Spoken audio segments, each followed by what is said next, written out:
I hit it. Tell me when you're ready. Wait, you gotta tell him when he's ready. They're live, just give them a second.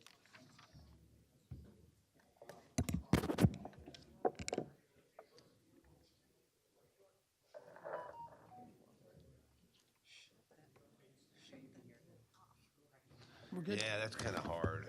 We're good? Yep. That's telling me that. And the gavel. 7 o'clock. If we can have everyone's attention, please. This is the agenda municipal council meeting for our regular meeting Wednesday, August 24th, 2022, 7 p.m. Can we all please rise to say the Pledge of Allegiance?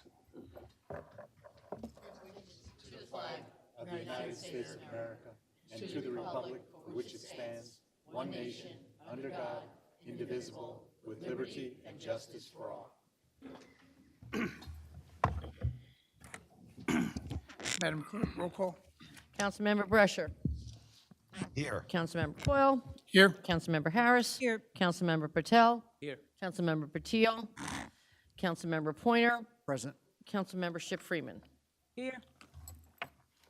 Madam Clerk, Adequate notice of this meeting, as required by the Open Public Meeting Act of 1975, has been provided by the annual notice sent to the Home News Tribune, Star Ledger, the Sentinel, and Desi Talk on November 25th, 2021, and posted in Main Lobby Municipal Complex on that same date. Thank you, Madam Clerk. I just want to make a brief announcement for those who are new here today and have never spoken before. The agenda, your time to speak would be at the end if you want to have open comments on any subject you like. And there is a time before that for the proposed resolutions. At that time, you can only discuss the proposed resolutions that you see below.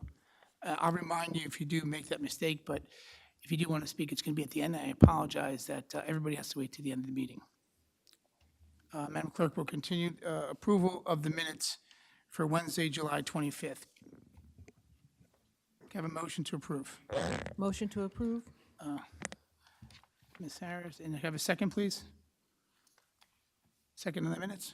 Second. Councilman Patel? All in favor, say aye. Aye. President, you might Any need a, nays?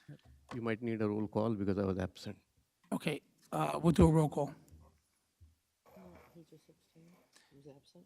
He was absent. Okay, I'll note it in the minutes. We're just going to note in the minutes you're absent. So is all in favor, say aye. Aye. Any nays? Motion carries for the Council minutes. President, likewise, I have to abstain. I was not there for the Monday meeting. Okay, so You weren't two. either? Okay, so there's 2 of them? Two. Okay, so 2 abstentions and everybody else is in favor. The minutes. Minutes, Rich. They weren't at the meeting. July? I know, it should be July, though. She looked at it, I made a mistake. Okay. No, you were there, only John Pointer was absent What? in that meeting. Okay. Yeah, no, you were there, Rich. Okay. Move on to the firefighter. Council members number 5, approval of volunteer firefighter. Have a motion to approve. Motion approved. Councilman Patil, can I have a second, please? Second? Councilwoman Margaret Harris. All in favor, say aye. Aye. Nays? Motion carries for the volunteer fire people. Number 6, administrative agenda from Mayor Sam Joshi, appointment of committee members to a cultural arts committee. Can I have a motion to approve? Motion to approve. Councilman Patil, can I have a second, please? Second. Councilman Pointer. All in favor, say aye. Aye. Aye. Wait a minute. The meeting is set for July, right? It's supposed to be for July, yeah, I found that typo just at the last minute. Okay. Okay, If it is July, then I was present. You were present. I did announce that, 25th.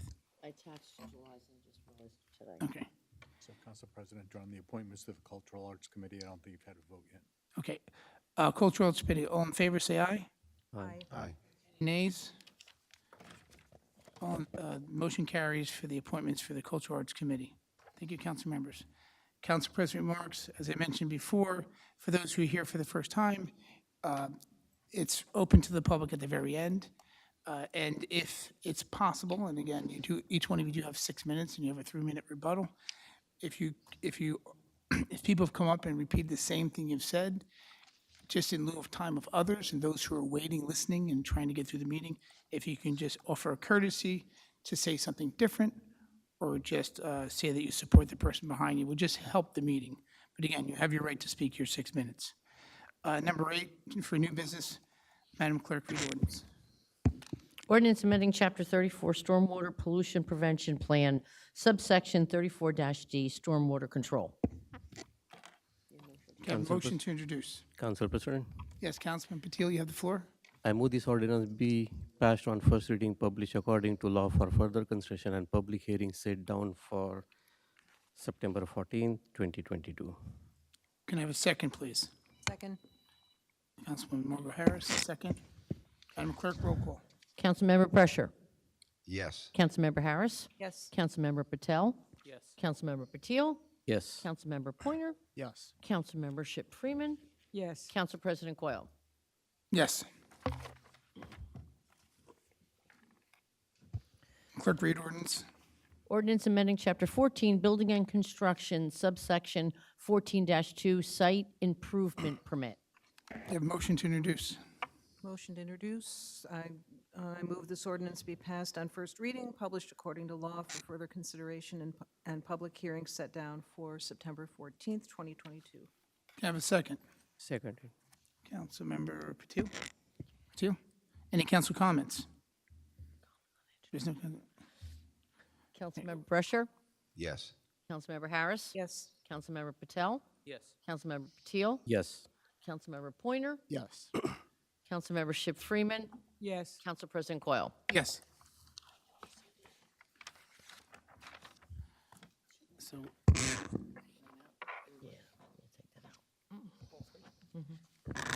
Madam Clerk, read ordinance. Ordinance amending Chapter 39 Land Use, subsection 39-3, Words and Terms Defined of the Code. Have a motion to introduce. I move this ordinance to be passed on first reading, published according to law for further consideration and public hearing set down for September 14th, 2022. Thank you, Councilman Patel. Can I have a second? Second. Council Vice President Joyce Ship Freeman. Madam Clerk, roll call. Councilmember Brescher. Yes. Councilmember Harris. Yes. Councilmember Patel. Yes. Councilmember Patil. Yes. Councilmember Pointer. Yes. Councilmember Ship Freeman. Yes. Council President Coyle. Yes.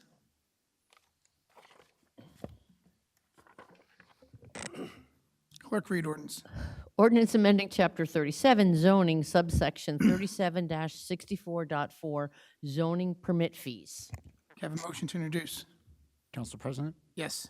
I move this ordinance be passed on first reading, published according to law, for further consideration and public hearing set down for, I believe it's September 12th? 14th, apologies, September 14th. Thank you, Councilmember Pointer. Can I have a second, please? Seconded. Councilman Patil. Madam Clerk, roll call.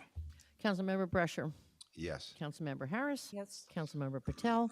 Councilmember Patil. Yes. Councilmember Pointer. Yes. Councilmember Ship Freeman. Yes. Council President Coyle. Yes. Last, one more. Clerk, read ordinance. Ordinance amending Chapter 11, General Licensing and Business Regulations, subsection 11-7, Amusement Park. Have a motion Council to introduce. President, I move that this ordinance be passed on first reading, published according to law for further consideration and public hearing set down for September 14th. Thank you, Council Vice President. Can I have a second, please? Second. Second from Councilwoman Margot Harris. Madam Clerk, roll call. Councilmember Brescher. Yes. Councilmember Harris. Yes. Councilmember Patel. Yes. Councilmember Patil. Yes. Councilmember Pointer. Yes. Councilmember Ship Freeman. Yes. Council President Coyle. Yes. On the ordinances. Okay. Now we're open for resolutions.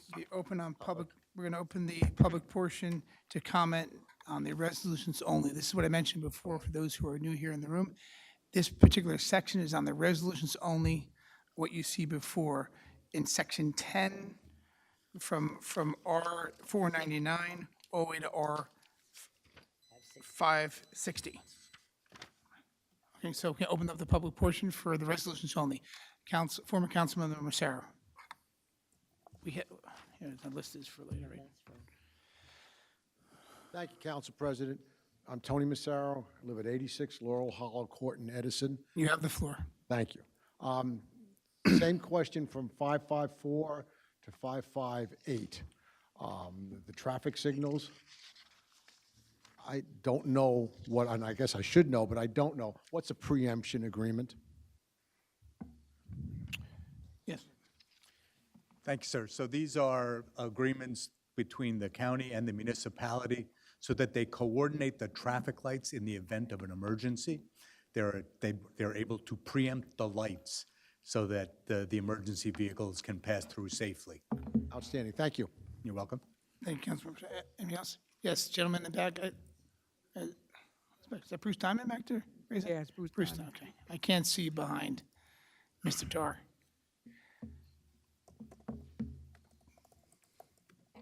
Diamond, 74 Calvert, 558. You have the floor.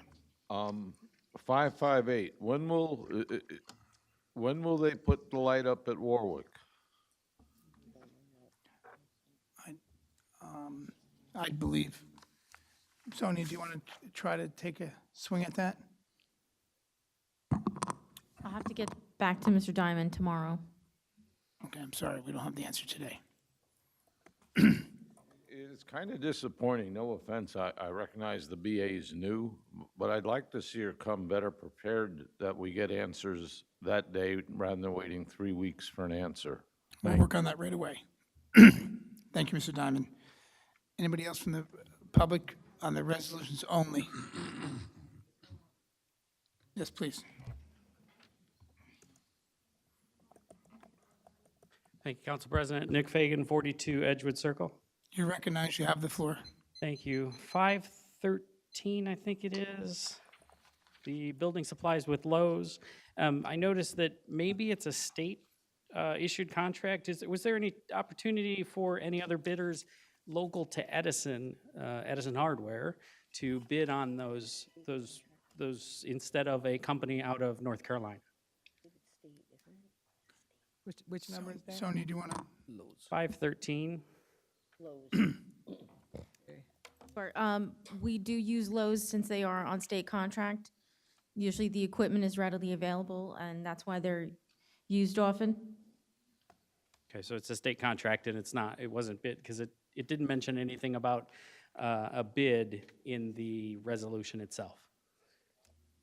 It just said, and it also, I don't think it said state contract, but I might be wrong. Lowe's is through state contract. State contract, okay. Nick, if your point is to use more local business, My we certainly point is can to have use that the local conversation. businesses, yes. We don't disagree, and we'll certainly make it, an effort if this effort wasn't made, but I think it's part of the contract for this one. Fair enough. Question about the traffic signals from this same question, 554 through 558 or so. Was looking also for an update at some point in the meeting about the county, the work that's going on about crosswalk improvements, and with school starting next week, was looking for an update from some of the council members that are working on the county in terms of their crosswalks improvements and the funding that's going on there. And then the last thing that I had was, can we talk about the ordinances now, or is that later? That would be at Oral the, petitions and remarks. Oral and petition remarks? Or is this considered public hearing for the ordinances too? we're going to do this at the public comment. The next The public. the ordinances. So these ordinances are on for introduction. It's not the actual public hearing on these ordinances yet. Okay. So if you wanted to be part of the record regarding those ordinances, that's the next meeting. Next time. Yeah, Got it. but you can certainly speak in the regular public comment section if you have something that's on your mind. Will do. Thank you. Council President, can I just respond to Mr. Fagan's question? So Sergeant Doug Turner, who had been working on this, he was promoted, and so now Sergeant Lisa Semino is on this. And I had a conversation with her last week. She actually called me while she was on vacation, and she wanted to know more specifically with the Woodrow Wilson school situation, what we're looking for. And I told her, if we could do something with some kind of, the kind of thing where you push the button and the lights go flashing, that would really, and not something that would have constant flashing, because I think people tend to ignore that. I think that when something goes from not flashing to flashing, it has more of an impact. So she's going to be doing some exploration into what kind of funds we can get from the county, from the state, and get back to us. So we're on that issue. Okay. Thank you. Councilmember Harris. Any other members of the public on the resolutions only? Mr. Christo?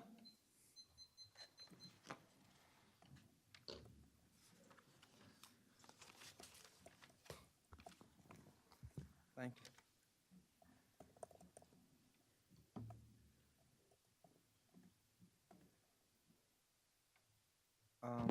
511, Can you just state your name and your address? Crystal, Edison, New Jersey. You recognize you have the floor.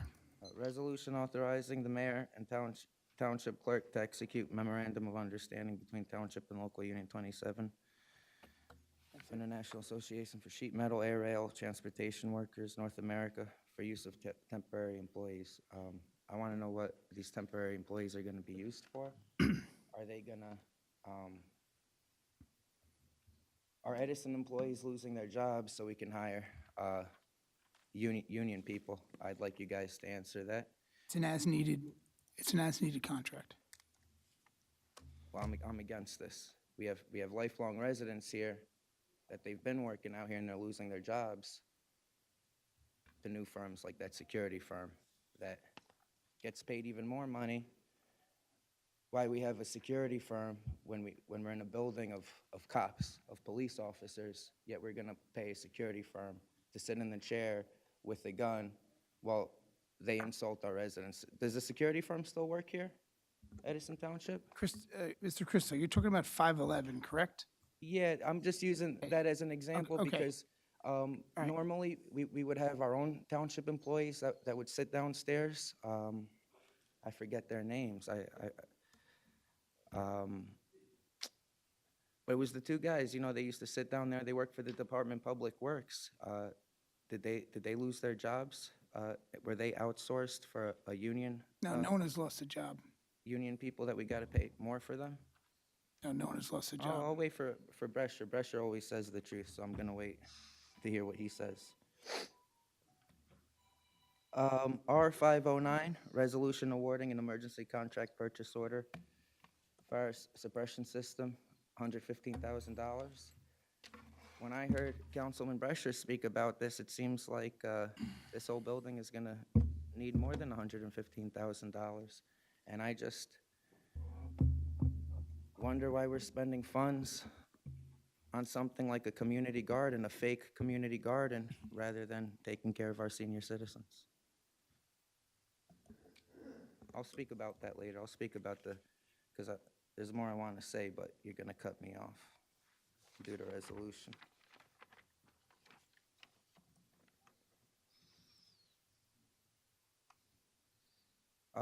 R534, now this is a question I'm asking through the council president to Councilman Richard Brescher, because he's the only honest one up there. For R534, Councilman Brescher, is this the same firm that Sam Joshi's been using throughout the whole time he was running for office? Is this the same architecture firm? No, a different firm? Okay, I'll be coming back up here, but I want you to answer how much money you think we're going to need overall for the senior center. It's going to be a lot more than $115,000. And I'm going to come back up for public comments. Thank you, Mr. Christo. Anybody else on the resolutions only? Seeing none, can I have a motion to close the public portion of the resolutions? Councilman Patil? Motion to close the public portion. Can I have a second, please? Second. All in favor, say aye. Aye. The public, any nays? The public portion is closed.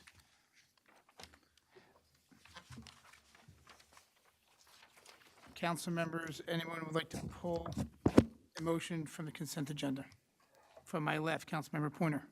None, sir. Councilmember Patil. None, sir. Councilmember Patel. None, sir. Council Vice President Joshua Freeman. No. Councilmember Margot Harris. None, sir. Councilmember Richard Brescher. R531, R532, R533, R534, and R558.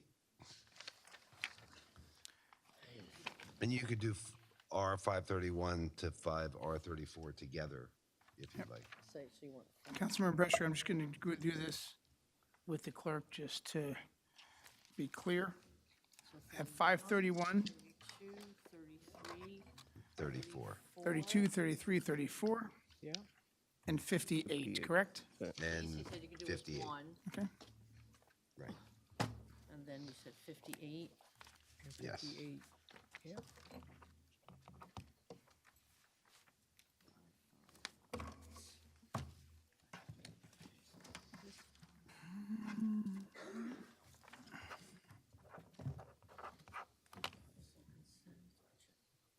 So, do we have a motion to approve the consent agenda without that? Okay. So first, can I have a motion to approve the consent agenda without 531, 532, 533, 534, and 558? Motion. Can I have a motion, it's Councilman Patil. Can I have a second? Second. Councilmember Pointer. Madam Clerk, roll call. Councilmember Brescher. Yes. Councilmember Harris. Yes. Councilmember Patel. Yes. Councilmember Patil. Yes. Councilmember Pointer. Yes. Councilmember Ship Freeman. Yes. Council President Coyle. Yes.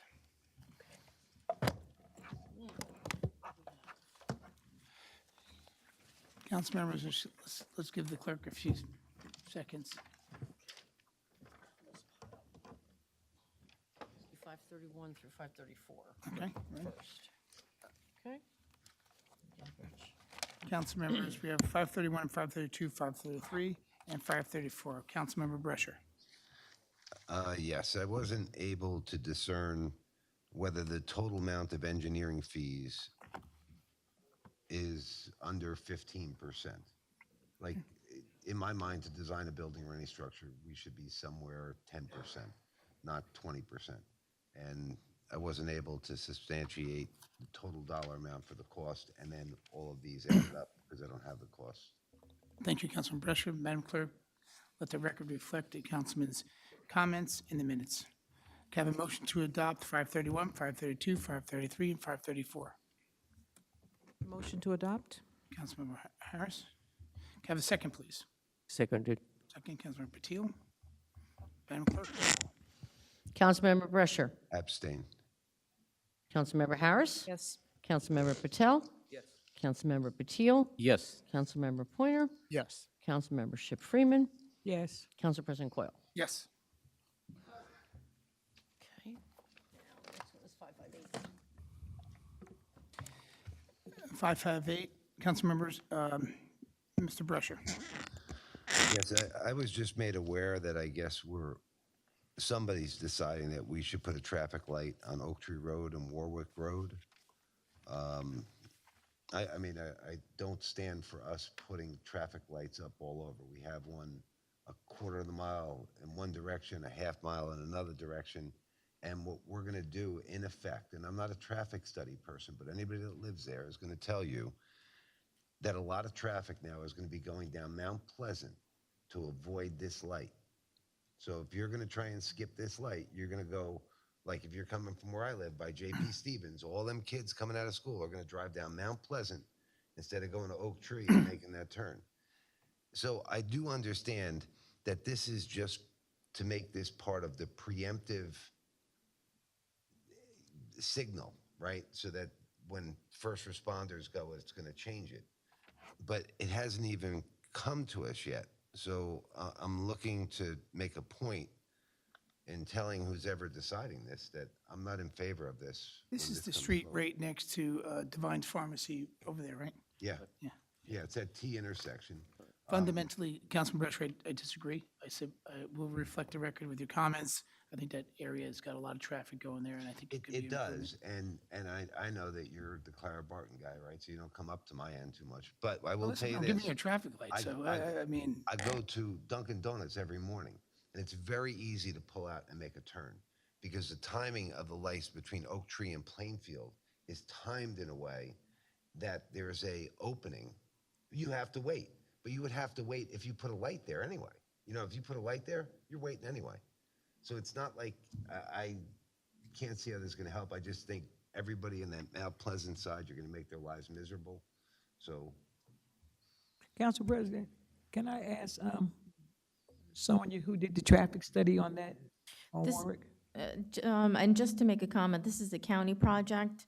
What we could reiterate to the county is looking at all avenues to make sure that the traffic isn't going to get diverted, in fact, onto Mount Pleasant. So that will be something that I can email back to the traffic, over at the traffic division, their engineering department, to make sure that that was looked at.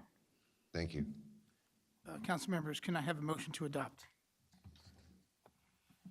558. Motion to adopt. Thank you, Councilmember Patel. Can I have a second, please? Second. Thank Councilwoman Joyce Freeman. Madam Clerk, roll call. Councilmember Brescher. No. Councilmember Harris. Abstain. Councilmember Patel. Yes. Councilmember Patil. Abstain, I need more information about this with traffic study. Councilmember Pointer. Yes. Councilmember Ship Freeman. Yes. Council President Coyle. Yes. Okay, so I have 1, 2, 3, 4 yeses. So motion carried.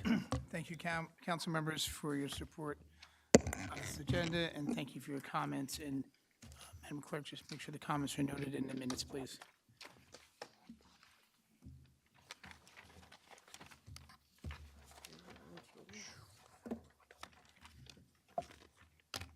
Actually, this went pretty fast for those who are sitting waiting to speak. We got to the public portion pretty fast, so wonderful. Unfortunately, we have a list that's already been created, so the list, those who signed in first go first. Okay, Jadavid Etta?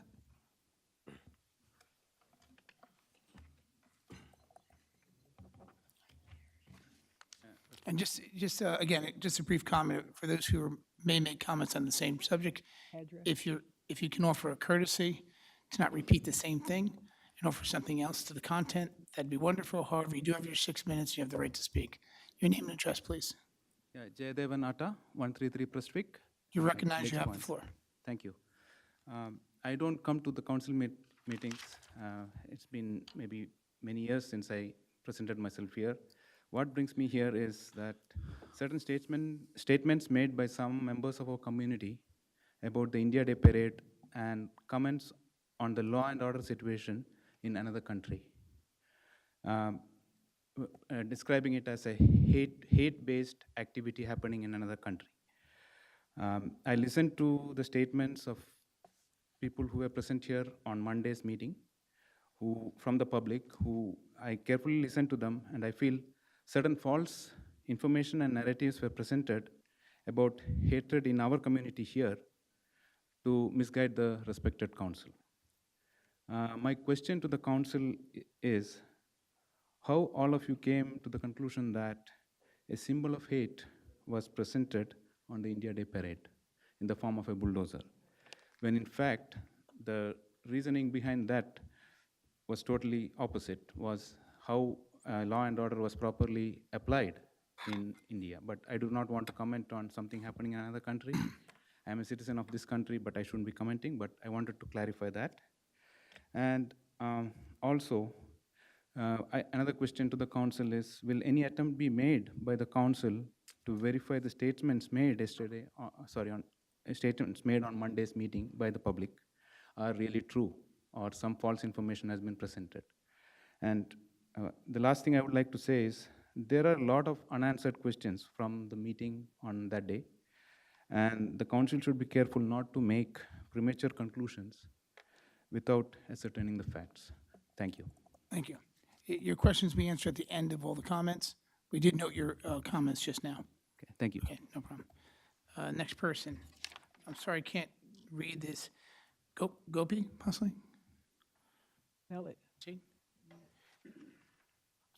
GOP, the second name, AIGG. It's okay, we're going to skip his name. We'll come back to him.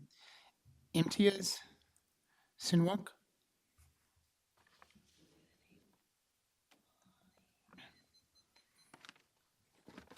Good evening, all. Imtiaz Siamola, 8505 Hannah Road, Edison. You recognize you have the floor. Yes, I do. Thank you much. Like the gentleman said, the meeting on August 22nd. So I was here to address the council for that meeting 2 days back. And we came here and we shared our pain in reference to the hateful display of the bulldozer. This was in the Independence Day Parade of India.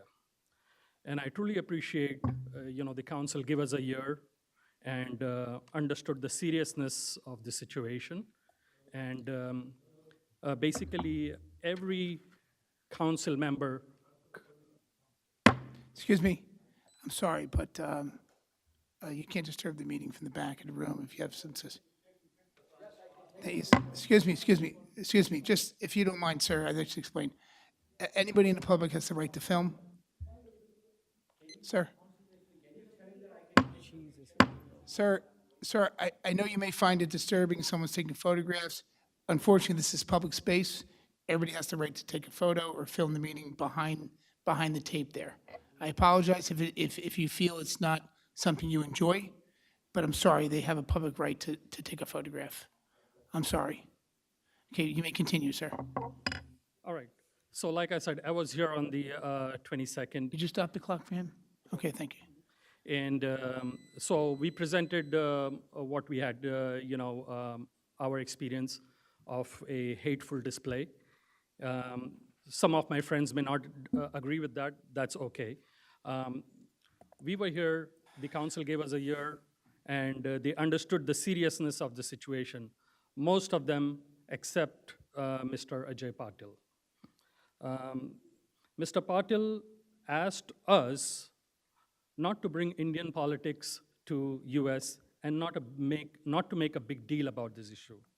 You can go back to the recording. I may not be using exact words, but that's the gist of the comments made by Mr. Patil is, let's not bring the politics from India into America.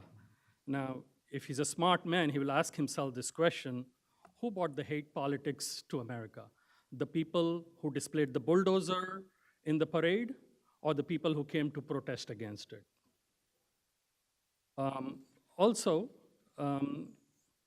If he's a smart man, he will think wisely before responding, because his voters are watching him, that he can't just sweep the dust under the rug. His opinions matter, but the opinions has to resonate with his constituents. And if he's a smart man, then he may not waste his time in defending the stance, because there is no defense for such act, except for that he comes clean and condemn the hateful act, which he failed to do on the 22nd. Now, my friends here will come and say that, the motive of the bulldozer was not what we presented, and they want facts, which is fine. They have the right to ask for it. But in return, I want to ask a question. The freedom of India, led by Mahatma Gandhi, how many bulldozers did he bring out as a fight to drag the British out of India? Can you show me one example of the bulldozer used by Mahatma Gandhi? Thank you. Yes.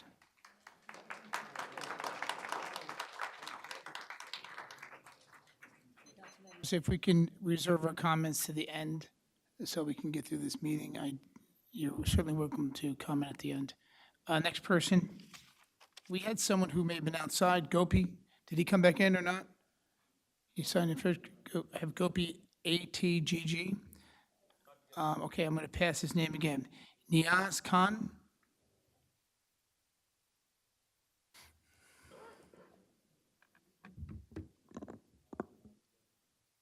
Good evening, everybody.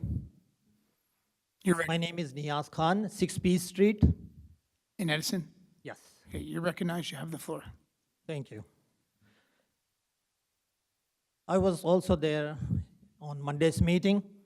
I want to appreciate and thank you all the council members, but I disagree what council member Patil commented on the other day, Monday's meeting, in regards to the bulldozer issue. That needs to be further investigated and the accountability has to be done properly. And they commented after that. The political symbol brought to this country by the parade, the council who was conducting. I want, going forward, these events should be screened ahead of time and to be more inclusive of the community. That's what I want to make a comment. Thank you. Thank you, sir.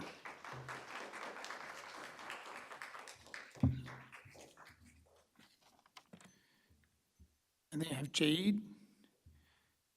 I'm sorry, before that I have Natasha. Yes, he wrote twice, his name twice. Okay. Is there two Natisha Khans? Is there two Khan, last name of Khan in the room? Okay, then the next one is Jade. I apologize, the handwriting is not that clear. I'm gonna go to the next person here. Tezreem, or Jazreem? No one had signed in, fifth on the paper? No, it doesn't say Bimal, I would have known that. Bruce Diamond.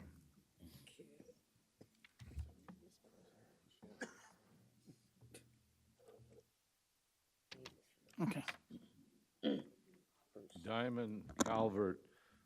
First off, want to thank Councilman Pointer and the attorney for finally explaining what the hangup with Glendale was Monday night. I got to the garden on Sunday in spite of one person's thoughts here. I think the garden's fantastic and a great addition to this town. As to Warwick, it'd be wonderful if I had children that they could walk from my house and cross Oak Tree in a safe fashion someplace other than Grove Avenue or Plainfield Avenue going to the high school. And it's a speed, crazy speeds in between Plainfield and Grove. I wasn't here Monday night, but I watched the meeting. I'm just a dumb old white guy who grew up in the 60s. I know what it means to see people marching in Klan outfits. I know what it means to see people marching with nooses, with swastikas. And that's really what happened on Sunday. I wasn't at the parade. I did read 5-6 months ago in the New York Times that this is not a new thing about the bulldozing of shanty towns, or what they refer to shanty towns in India. Whether they use a bulldozer or a backhoe, it really doesn't matter. It's unacceptable to bring this crap to my country. If you guys want to be here, be Americans. Don't bring all your little clannish, crappy fights to my country. It's offensive. Thank you.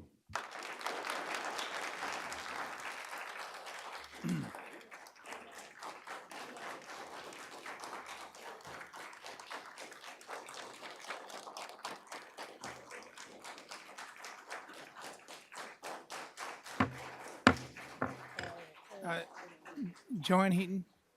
Joanna, yeah, please. Please, you, as much as I know clapping sometimes is necessary and we can't control it, we do have to control the meeting. Thank you. Johanna, Hi, Johanna Heaton, 21 Dartmouth Street in Clara Barton section. you're recognized, you have the floor.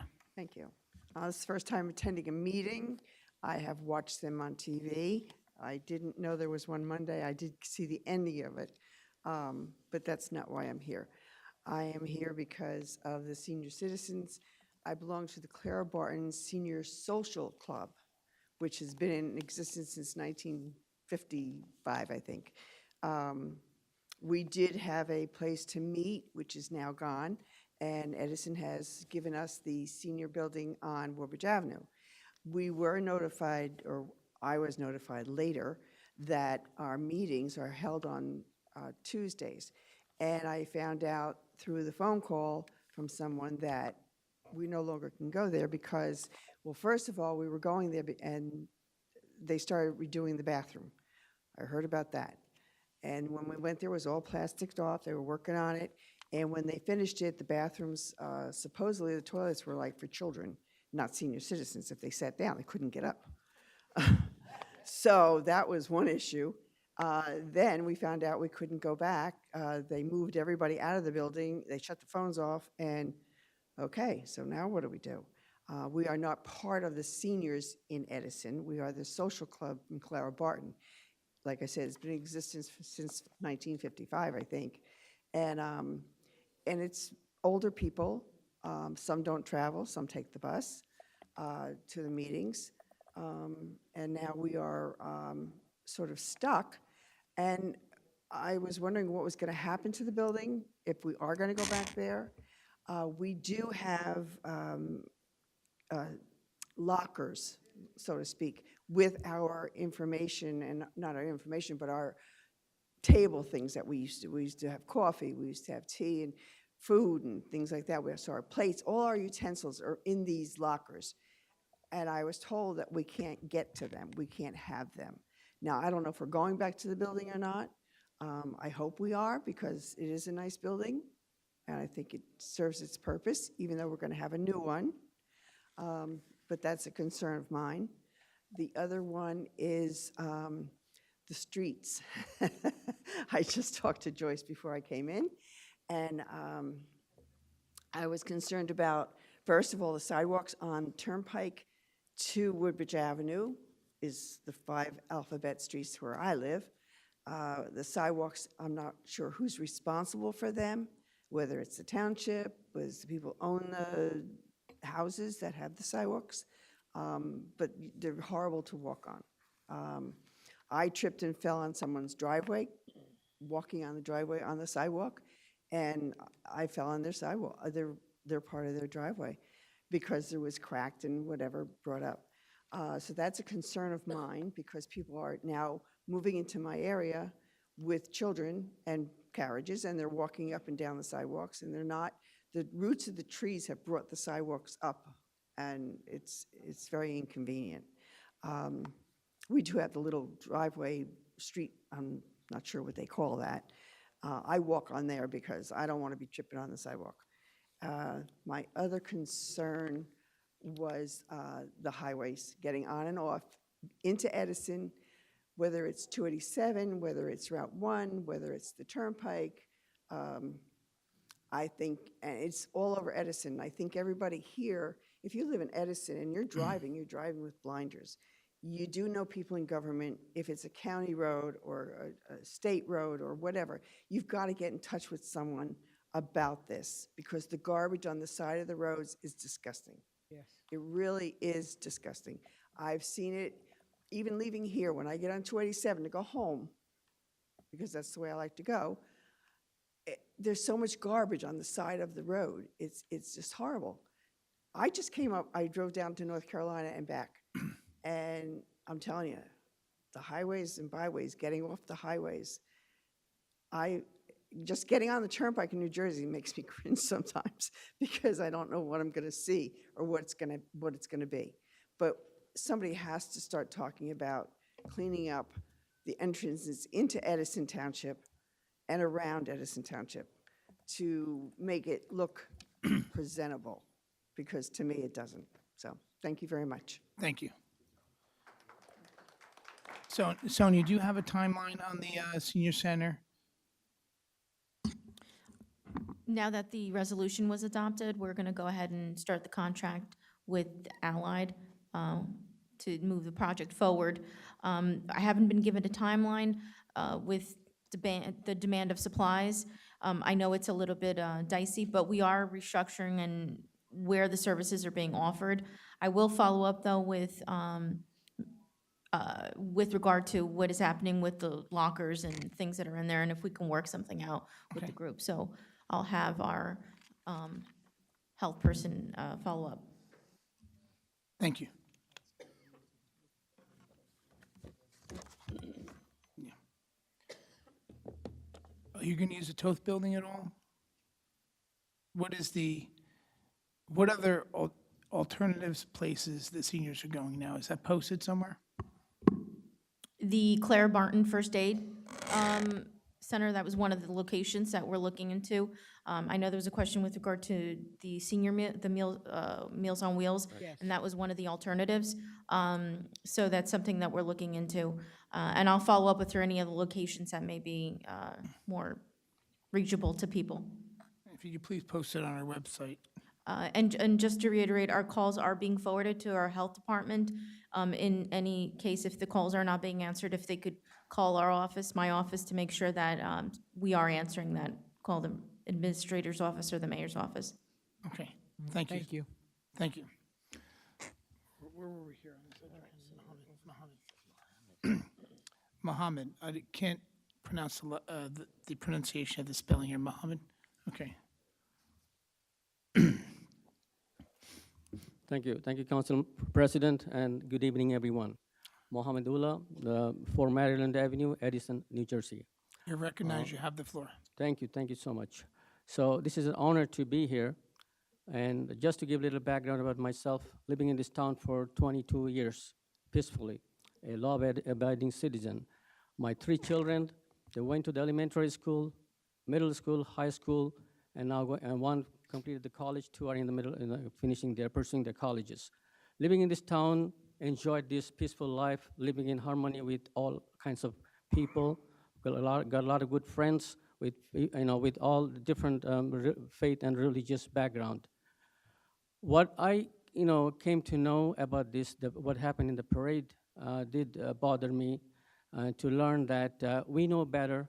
We know what is right, what is wrong, what is good and bad, what is acceptable, not acceptable, what is sensitive and not sensitive.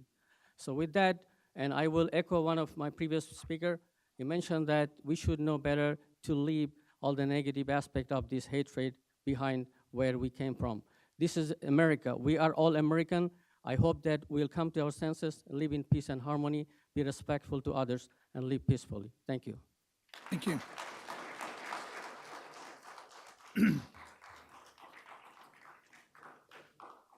Maria Orchard?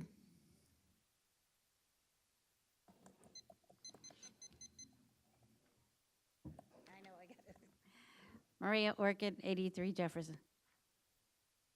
You're recognized. You have the floor. Thank you. Clean up on Silver Lake with the beautiful Edison and Edison Environmental Commission. We need volunteers on Friday, August 26th, from 9 a.m. to 12:30 on Lakeview Boulevard.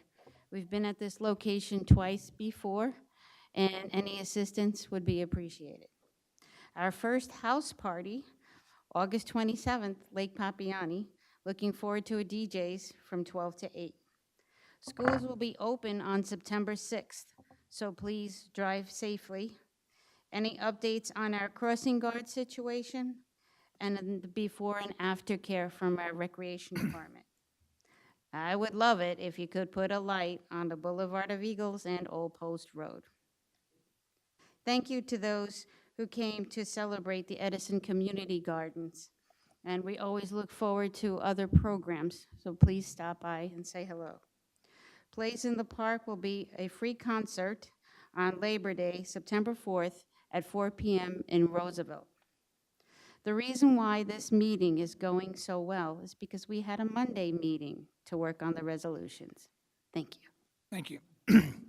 Maria, we'll get you an answer on the crossing guards. As far as I know, Chief Bryan is probably going to be still using our officers, but I'll ask him to respond to the BA and get that answer for you later. Council President, is there a specific question with regard to the crossing guards? Yeah, are we hiring new crossing guards outside the officers? We have been advertising. I'll check with the chief. Is the question related to? It was just when we're hiring them. Okay. I'll follow up with the chief to see what's pending. I know there's some applications that came through. Okay.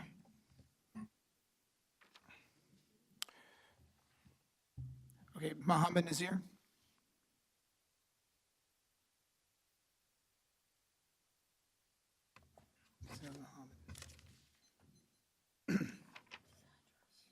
Hello, members.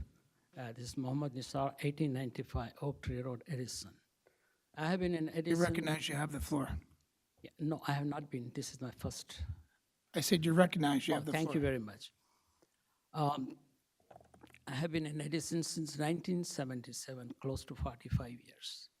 I have never seen such hatred, bigotry displayed on the day of our joyous occasion, especially on the 75th anniversary of Indian independence.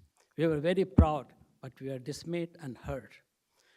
You are all wondering, what is this bulldozer has to do? The bulldozer displayed hatred, bigotry. It is same as noose and the hooded Ku Klux Klan to my brothers and sisters of Afro-American origin. And it is the same as to my brothers and sisters of Jewish origin if you display swastika to them. Do you think they'll be happy? It will open up their wounds. Same thing happened to us. Lot of places of worship and houses were demolished without rhyme and reason in the most populous state, Uttar Pradesh in India. And same thing is happening in other states too. So the bulldozer is same as a hooded Ku Klux Klan or a swastika of Nazis.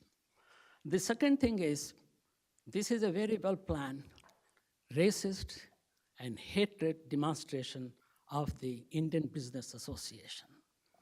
And they have called Grand Marshal, Mr. Sambit Patra. Mr. Sambit Patra, I called him not a Grand Marshal, but a Grand Wizard of Ku Klux Klan. He is noted for his bigotry and hatred.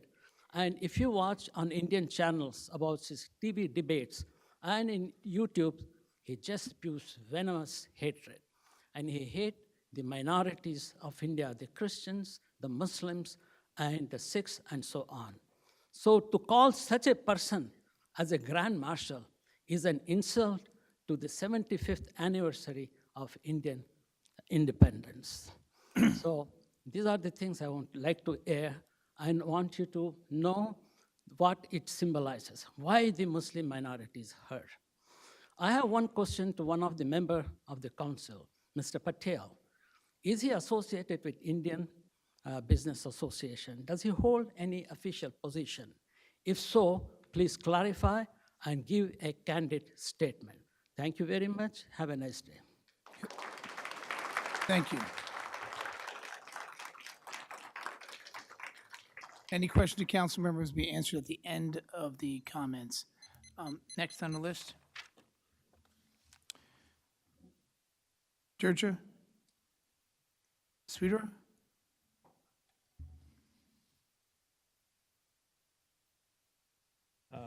This is Durga Sridhara, if that's what. Yes. 3 Elmire Road. Okay, you recognize you have the floor. Yes, thank you. I support Councilman Patil's statement in the prior meeting. I also support Jaidevan's comments who came before me. The only thing that I would like to add is you cannot look at any event by itself. You have to look at what happened before, after. It's the entirety. Just like before Christ, after Christ, same thing. Please, everybody have their chance to speak, and we have to be respectful of everybody's opinion in the room. Go ahead, sir. I support Jaidevan's comments. There should be a fact-finding mission if you need to make some comment on it and come to the conclusion only after the fact-finding, complete facts, not just one isolated fact. Thank you. Thank you. Yes, yes. And Christo is on the list? Yes.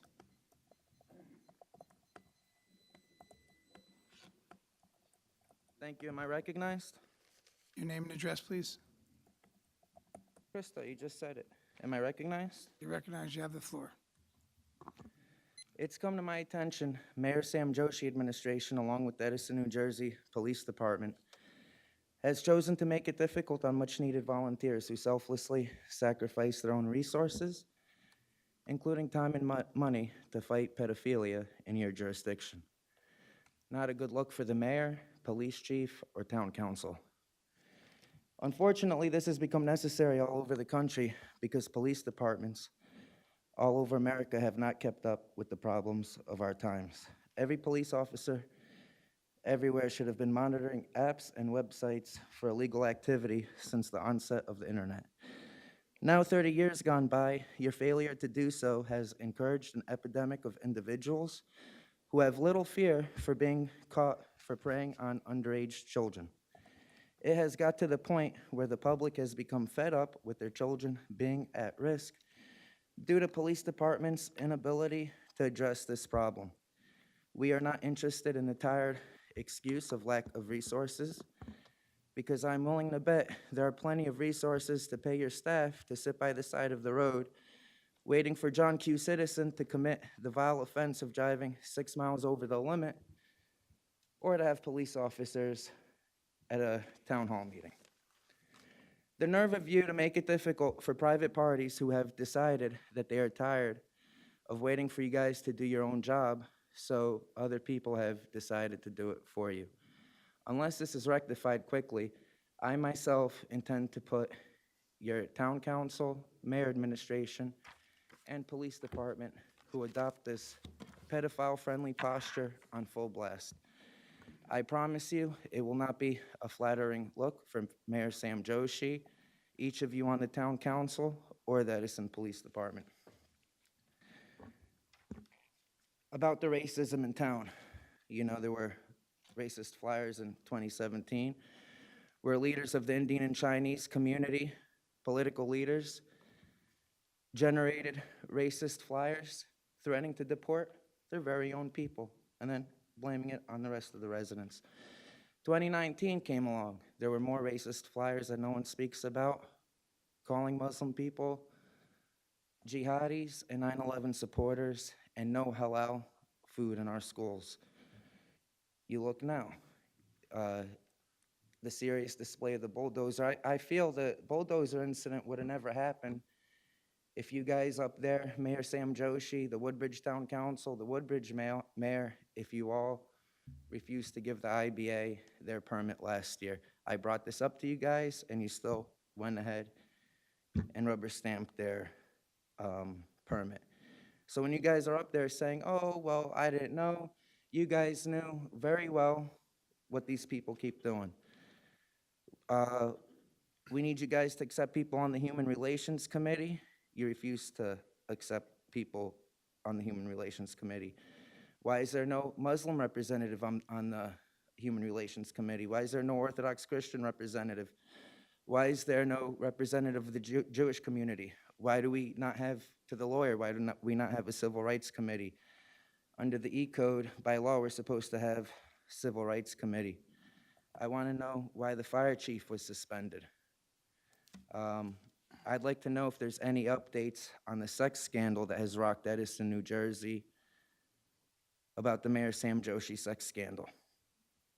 I'd like to know why we're flying that Ukrainian flag out there, even though the Ukrainian army and the Azov battalion are known neo-Nazis. And this is a fact. Recently in the town of Brigantine, somebody went out and someone drove by in Brigantine and put racist flyers around the town against Jewish people. If that happens here in Edison, New Jersey, you know, hasn't happened. But if something like that happens, we know right away that this is always outsiders stirring up the racism or the political people. Councilman Joe Coyle, would you like to accept more people on the Human Relations Committee? Joy Ship Freeman, would you like to put a Muslim representative, an Orthodox Christian representative, a Jewish representative? So this way, when racist things happen, we don't run around with our heads cut off like a chicken. We're preemptive. We try to create a better understanding environment before these situations happen. How much time do I have left, Marlena? 55 seconds. 55 seconds about the community garden. The community garden's a scam. The same people who, beautiful Edison, that says they're for open space, why did they take 1/3 of Swales Park and fence it in? And this is supposed to be a community garden for the public, yet the public's kept out of it. Would you like to tell the people that the public is not allowed inside the community garden? And the community garden is only for your political friends, the elites, the so-called gods, or Mayor Sam Joshi's friends. Did the zoning board approve that? Because I'd like to know, how did they take open space? Did the zoning board approve the community garden? Councilman? Nobody? The same people who say they love and support open space are now stealing our open space? Thank you. Thank you.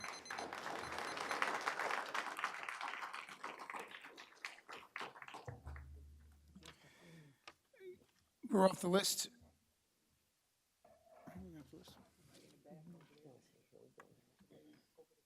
Okay, I'm going to go into the back. Yes, please, come up. Only because I know the subject is different than the subjects we're discussing, so I'm giving her the benefit of the doubt. Christo, please don't disturb the meeting. If you do that again, you're going to be asked to be removed. Hi, Jeanette Kamalchak, 22 Adele Court. Yes, you recognize you have the floor. I am the president of the Tuesday Senior Club over on Woodbridge. The people there have gone out of their way to find us a place, okay? 2 of the places our club did not approve. The one down at the Clara Barton School, we've had our meeting down there. This will be in session all week, I believe. We had our meeting there Tuesday. We shared it with the social club, the Clara Barton Social Club. I thought we were a little crowded because we were put in a little room, but that's all right. We're going to try to make do with what we can until we get satisfied with going back to our regular senior place. It worked out. Nobody had no problem. The people, they were very, very accommodated down at the squad. The man came in, another man came in. Anything we want, they said, ask, we'll try to accommodate you. They were very, very accommodated. If you call up at the senior place, they will meet you at the senior place, and you can get whatever supplies you have in the locker. They'll go and meet you there, and you can go get your supplies out of the locker and take it to wherever your meeting is going to be. We all did it, at least 3 of the clubs that I know. There's no locker down at the squad place, but the gentleman there is a shelf there. He was accommodating. He said we could put our stuff there. It's not something that, somebody could go in there and take it, but he said they have cameras. So if somebody steals something, they can see. There's cameras all over the place. And the man even told me that nutrition is trying to accommodate the lunch thing there. They have to do they need to get their own freezer, they need to get their own refrigerator. It's not something that you just go walk in and throw the stuff in there. I mean, they have a beautiful kitchen there. They really do. It's a nice big hall. And they said it should hold about 80 people. My club is very, very small. And we share it with the social club. It's not where we want to be, but we're going to try to make the best we can.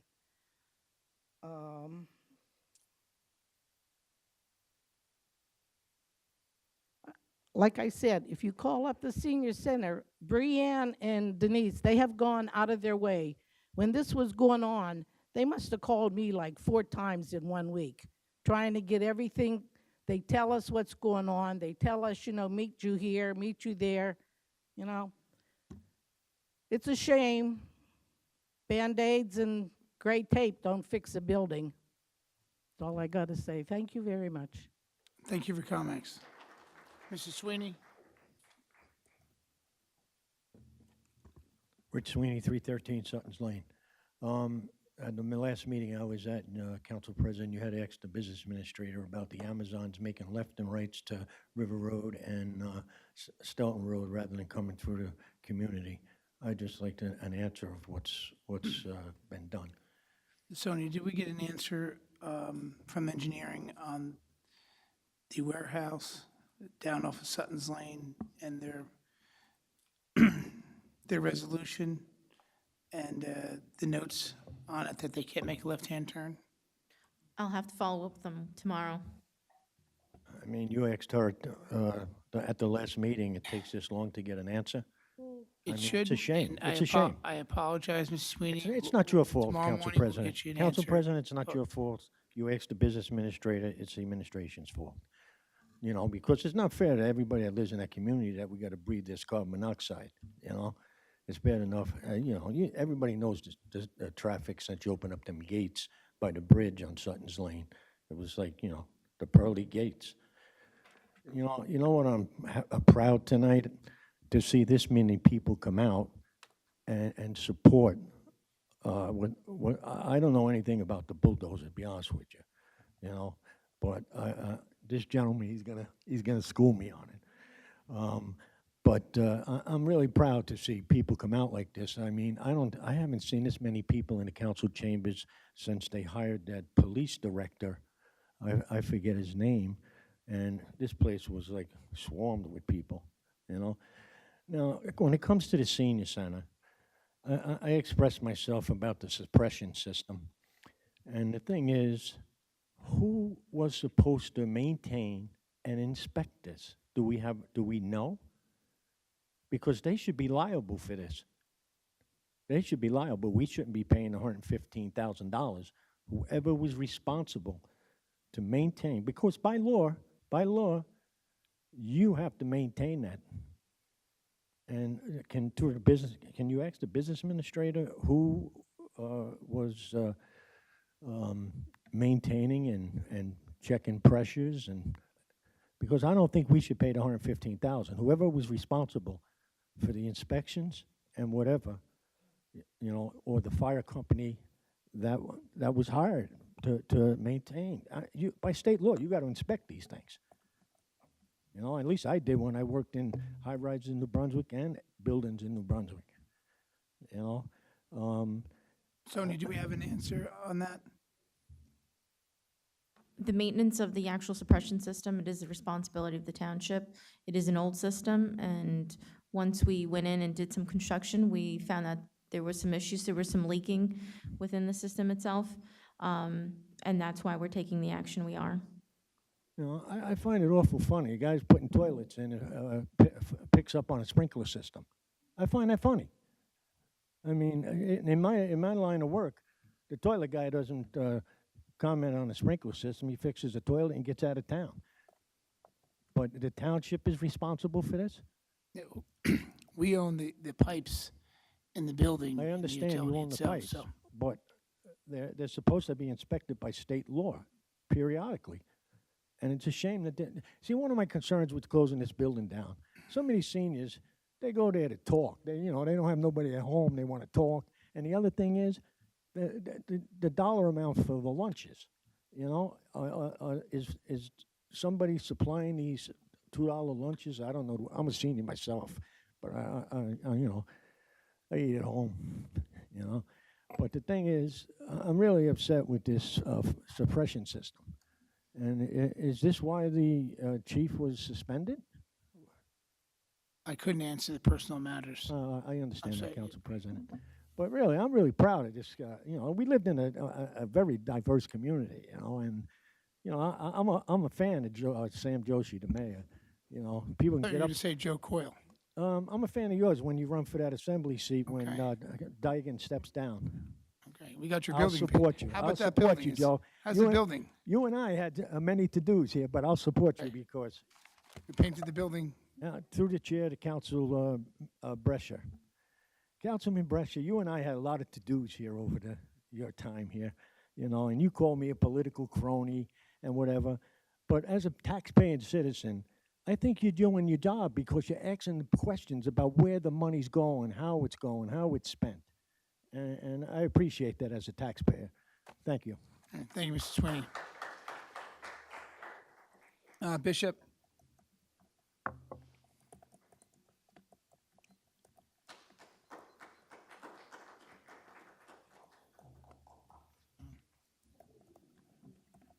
I think I'm the only one who gets a hand before they speak. Bishop Brown, Senior Pastor of Ignite Church, 80 Jefferson Boulevard in Edison. On Monday night, I, as a son of this city and a pastor of this city, stood to speak to you, our elected officials. I reminded you of something that Dr. King said in 1963, and I'll remind you again of what I said, that injustice anywhere is a threat to justice anywhere. On Monday night, I spoke about the mayor's statement, and thank you to Mary and the mayor's office for getting me that statement not even 2 minutes after I sat down. That was kind of weird, I'm just saying. Monday night, I asked you to do your jobs. I went and did mine, and I asked you to do yours. And all of you, except one person, did your jobs. That one person, and we all know who it is, went on an expedition in the opposite direction of justice. When each of you condemned this action, the one party did not. Thank you to Christo for reminding us tonight of the racist flyers of 2017 and 2019, and the escalation of hatred and the race card in this town. Could it be that the one person who did not condemn the act happens to be a vice president of the IBA?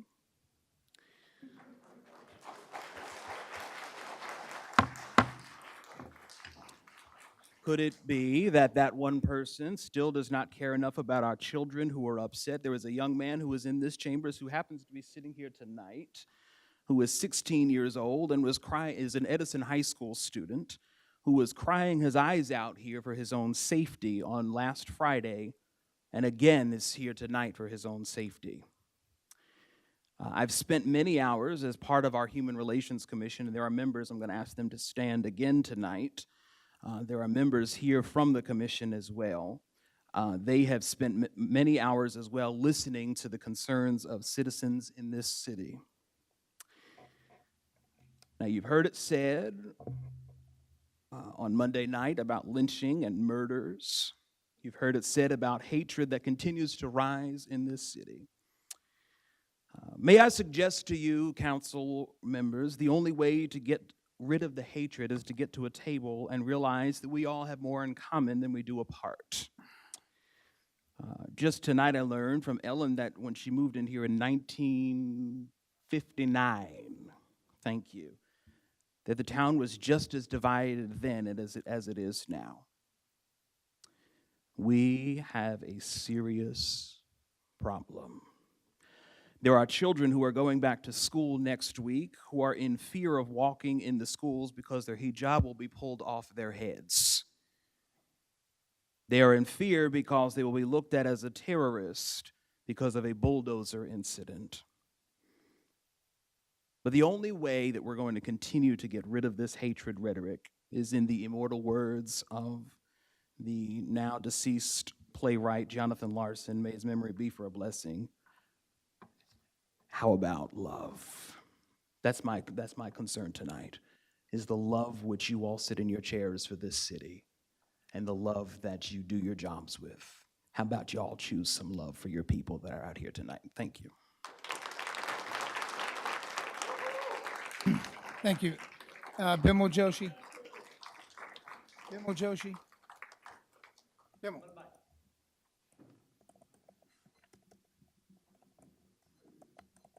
I do my best to move around the room, and again, before anybody starts speaking, just please respect each person's opinion, as everyone has their 6 minutes to speak.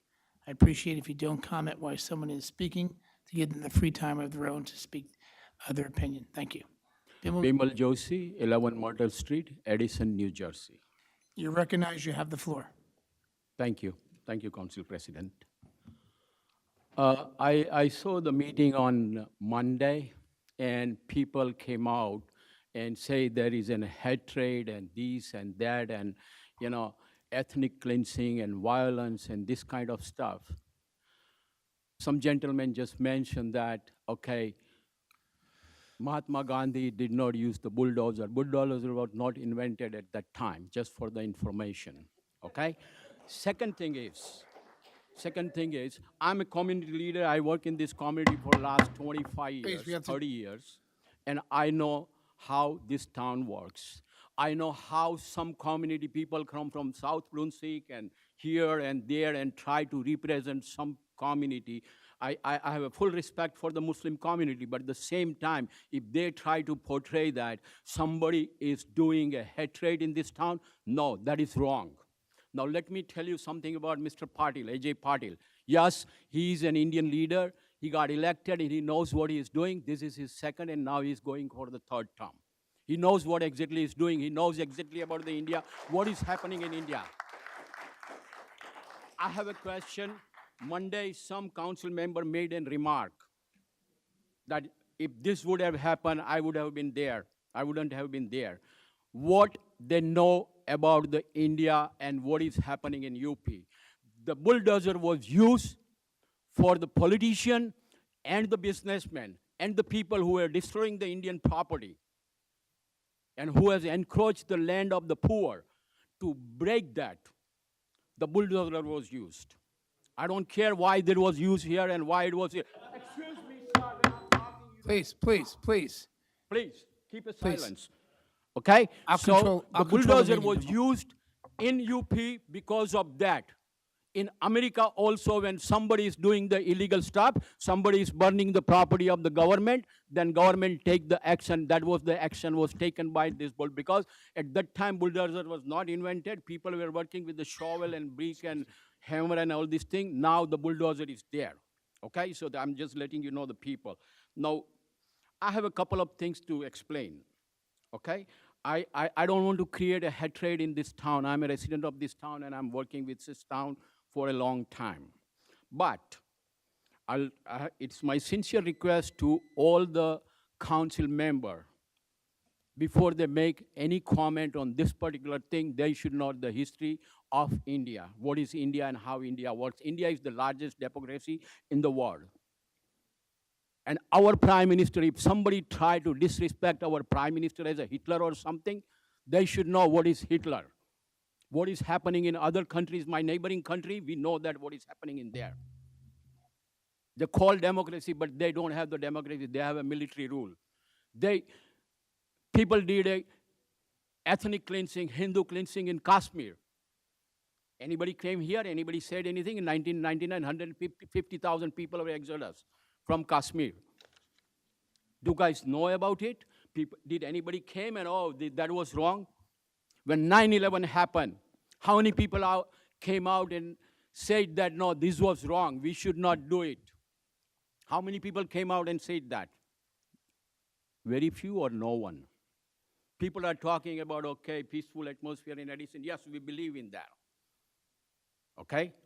Indian National Parade is a parade to represent our motherland. I'm an American citizen and I respect America. Same time, I respect my own country. Nobody has a right to disrespect our prime minister. When Imran Khan got elected in Pakistan, people took things on Oak Tree Road, oh, Imran Khan. Imran Khan is gone. Why they did not have the julus or something like that on Oak Tree Road at that time? So I want an apology from the people who disrespect our prime minister. They have to apologize. They cannot say, and some of the organization who represented here or said something about this particular thing, their organization was investigated by FBI after the 9/11 also. We know that also. So I have a very simple request. Before council make any decision or anything, and a group of people from different towns, they come here and argue about Edison and say something, you guys should think that what is right for our town. We all have worked together. Everybody who is sitting there, I have worked with them and I know personally everybody. Okay? So if somebody is trying to disrespect any of the council member, it is not right, because they are not in your favor. It doesn't mean you disrespect the councilmen. You have to respect they are representative of our town. We have got elected them and they are sitting here to make a right decision for this town. So if somebody is trying to say that Mr. So-and-so don't know or he is wrong or he is right, it is wrong, sir. They cannot. And you all have to stand together. You are elected for the public service and you all have to protest against that. They cannot say like that. The organization named CARE, CAIR, was federally investigated after 9/11 in Chicago. If their representative come here and say something, Time is up, Mr. Bimmel. how much? Your time is up. That was your 6 minutes. You can come back I'll for a come rebuttal. next. I'll come for Thank you. Thank you for your time. I'm sorry, from the middle right here, the gentleman in the red shirt. I'm sorry, that your pink shirt. That's red. Behind you, this guy's wearing red. Great, I can't move that. Give me a second, sorry. Okay, okay. My name is Taj Sheikh. I'm 16507 Yosco Drive. Yes, you're recognized. You have the floor. Thank you. Can I see the timer too, or? No, we don't have the timer, Okay, that's but, fine. Okay, good afternoon, councilman. I thank you guys for coming here. Before I start my little tirade or my speech, I just want to give you guys some insight. I just came from an SAT class. I was actually late.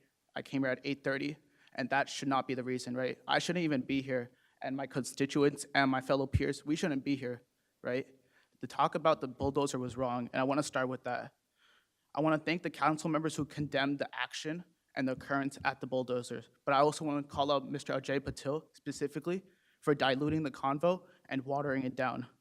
In his own words, he said, "Are our schools impacted?" No, my children go to public school. I have not seen my kids have Muslim friends. We never consider different community or not. These are exact quoted words via video of him. As I said before, I'm 16. I go to Edison High School. I've attended the STEM Academy for 1.5 years. Out of 120 kids, there's only 4 Muslim kids. In my own class, I'm the only Muslim kid. I've experienced the hatred and the bigotry and specific incidents. I want to give a specific incident that I mentioned last Friday. As a 15-year-old last year, as a sophomore, I had experience from a fellow classmate who specifically said, "My parents don't feel comfortable with me hanging out with you because of your religion." And his own words was this. And he still follows the same situation today, and he still follows the same line today. And this is why we don't hang out, right? And I want to reference this, right? With your statement, Mr. Patil, about how your children have not experienced this, you have invalidated my experience. You have invalidated hundreds of other kids' experiences in Edison High. Just because your children do not experience it does not mean other children don't. This is a straw man argument, and this is a logical fallacy in itself. Another instance of this, I am MSA Moon and Stars Muslim Student Association at Edison High as the Khatib, the leader of the sermon. Why do I have to argue with fellow peers who are Hindu about arguing why I get special treatment, special privileges to skip class, 5 to 10 minutes of class to perform my obligatory prayer, and they say, why can't we do our puja?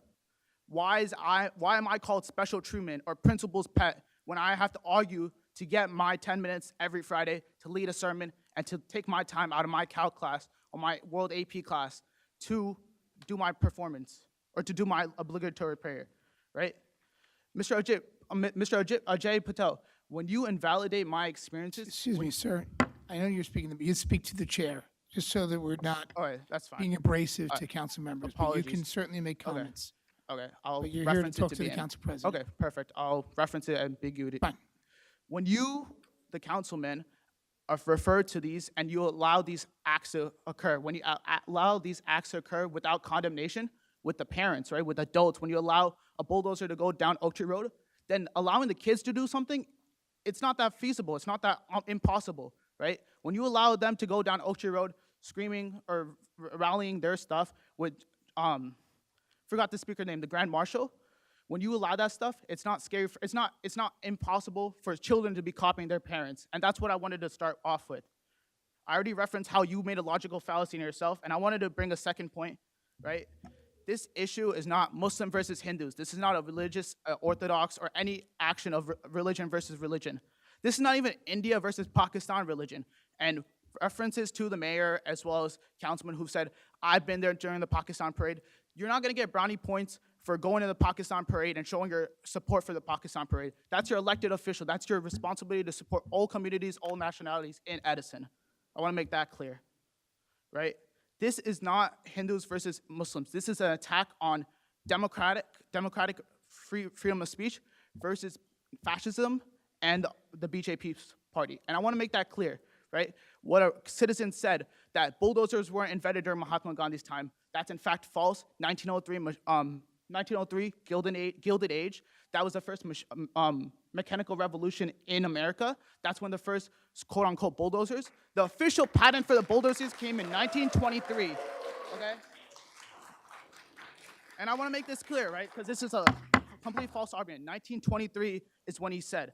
And to take away from this specific person who spoke, he was also the one who said in a video, which I can obviously show, Masjid al-Wali, which is a mosque in North Edison, was a breeding ground for jihads and for the youth. I'm a youth in that. I have two of my friends who come and hang out with and play basketball. Are we doing jihad? Are we spreading terrorism? And I asked this to the crowd, and I asked this to you, councilmen. Are we spreading terrorism there? Are we committing jihad? Now, the second part of my speech, before I run out of time, I just want to educate you, councilmen, as a youth, right? How much time does he have, so he knows? 50 seconds. Perfect. I'll end it quickly. There's so many examples of the bulldozer. If you didn't know what the bulldozer means, that's fine, right? But being from Indian descent, living in India, even completing your degree in India in mechanical engineering, which is so-called councilman, I don't want to refer because I'm not allowed to, supposedly. No, I didn't say you can't say someone's name. You just have to speak to the chair. Okay, fine, chair, right? If you completed your degree in 1990 in mechanical engineering, according to your LinkedIn, in India, then you knew what happens during riots. You knew the oppression and you knew the incidents of the bulldozer. So, quote unquote, saying that it wasn't that big of a deal and diluting the convo in his speech on, I don't remember when according to the video, but diluting his convo takes away from everybody's experiences as a Muslim, as an Indian, and as a citizen of Edison. Quickly, I want to reference Arena Fatima, who was a Muslim youth activist, age 21 approximately, in Uttar Pradesh, who in June, which is 2 months ago, was destroyed. Her house was destroyed. So how am I supposed to feel independent? Thank you. I mean, just respect to everybody else. I have to cut you off. Yes.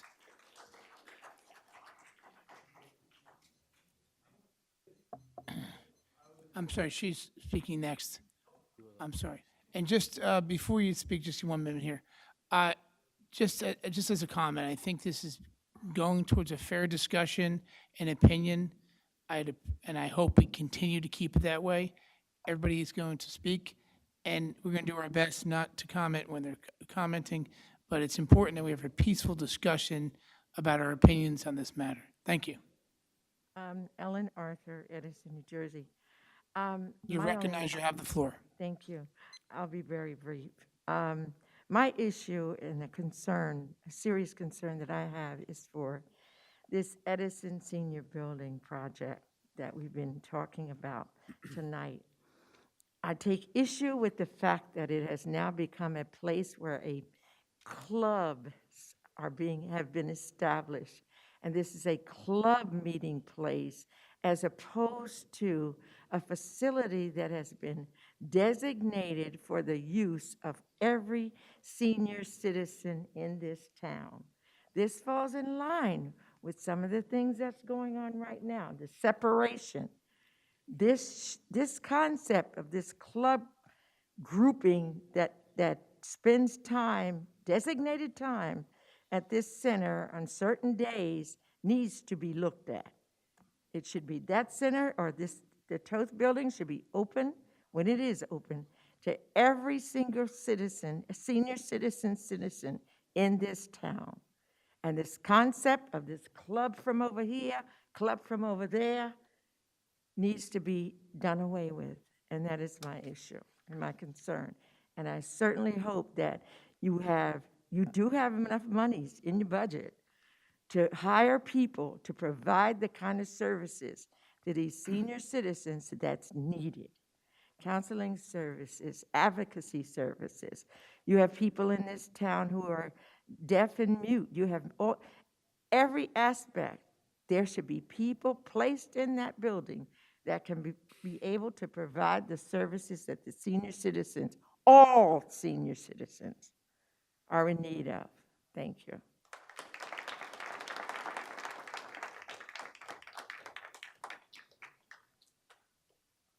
A gentleman was standing up before you in the pink, please.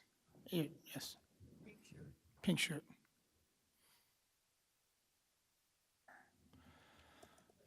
So, respected Chair, Your name and address, please. My name is Gopi Attali, 18 Sagamore Avenue, Edison, New Jersey. You're recognized. You have the floor. Thank you. I've been a resident of this town for over 15 years, and I'm an Indian citizen. I did my master's here, and we call it home, and it is the first Indian parade that I've ever attended to. And it's my responsibility. I feel it's a responsibility because I was part of the parade, and there is so much of comments about hate and everything getting spewed all over. It was a fantastic event that was arranged by an IBA. So personally, I have family who are Christians, Muslims, and every religion a part of my family back in India. So I want to set the floor straight. It's not about religion that we are talking.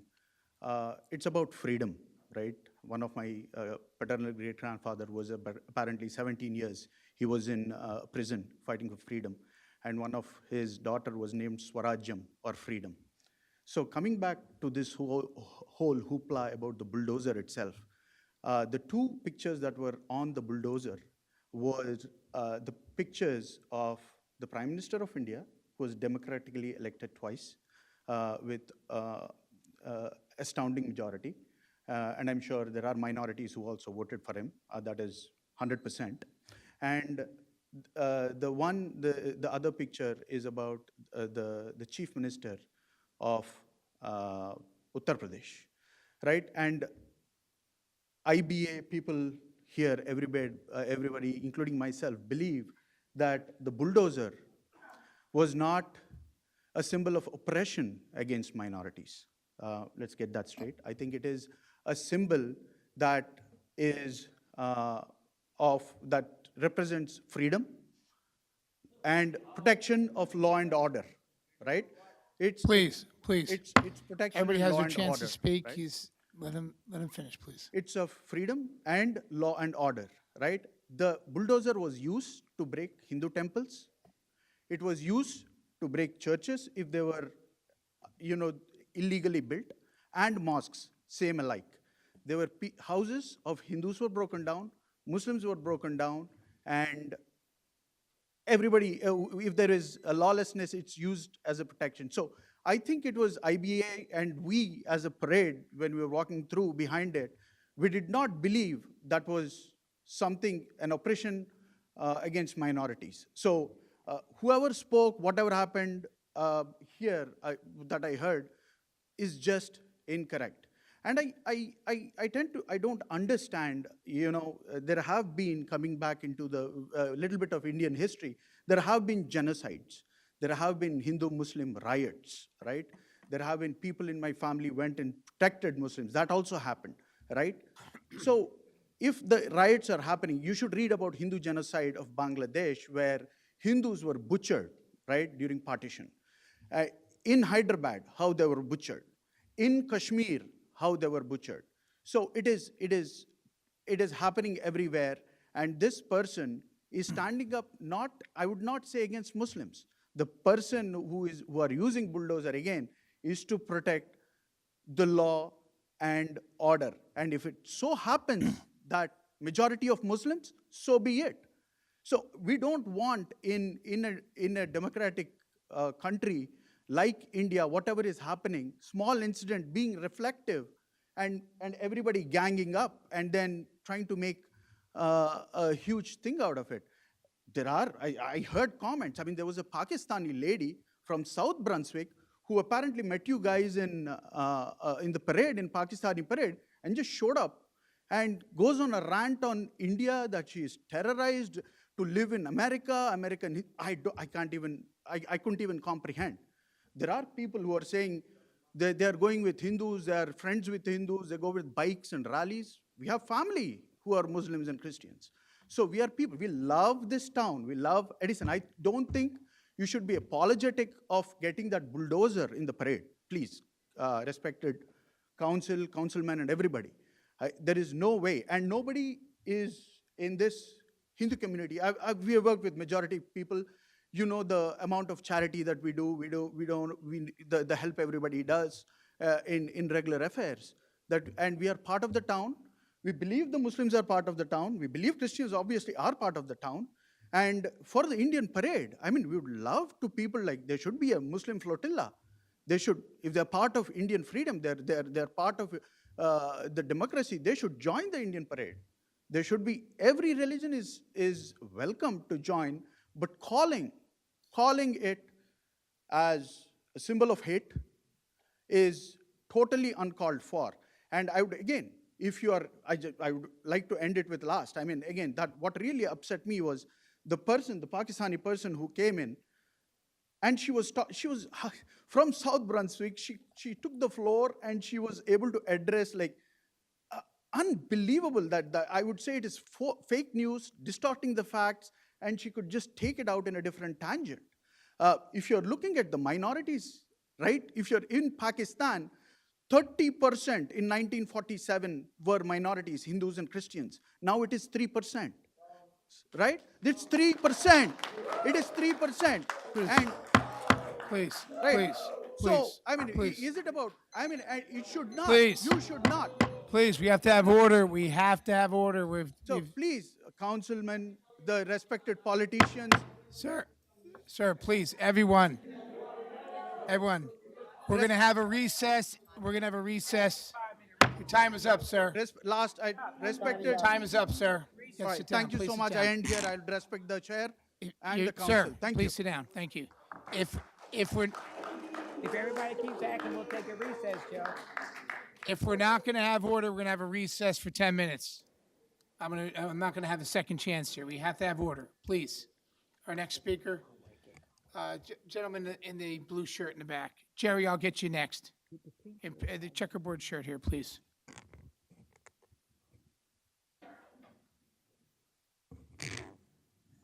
Good evening, Chair. My name is Anwar Syed. I'm in 18 Dogwood Drive, Edison, New Jersey. Thank you for this opportunity. I live in the United States for the last 27 years. I lived in many other states, been living in there for the last 2 years. The one thing I want to point out is this country is number one in the world is because of the values we stand. It is,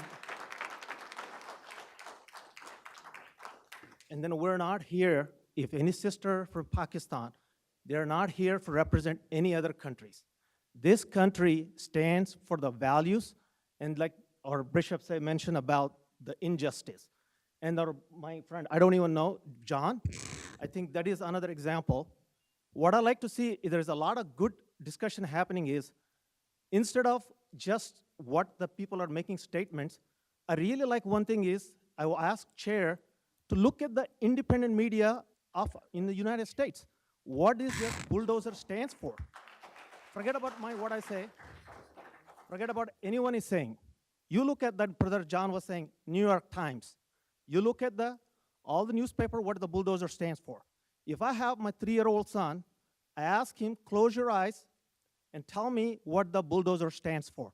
First thing that comes to my mind is the destruction. The only thing you do is destruction. You don't build, you don't exercise the freedom of right. What I'll ask is, this country is built on strong values of what we believe in. We need to stick to it. All the BS from other countries, they need to stay out of this country, and we need to stand for it.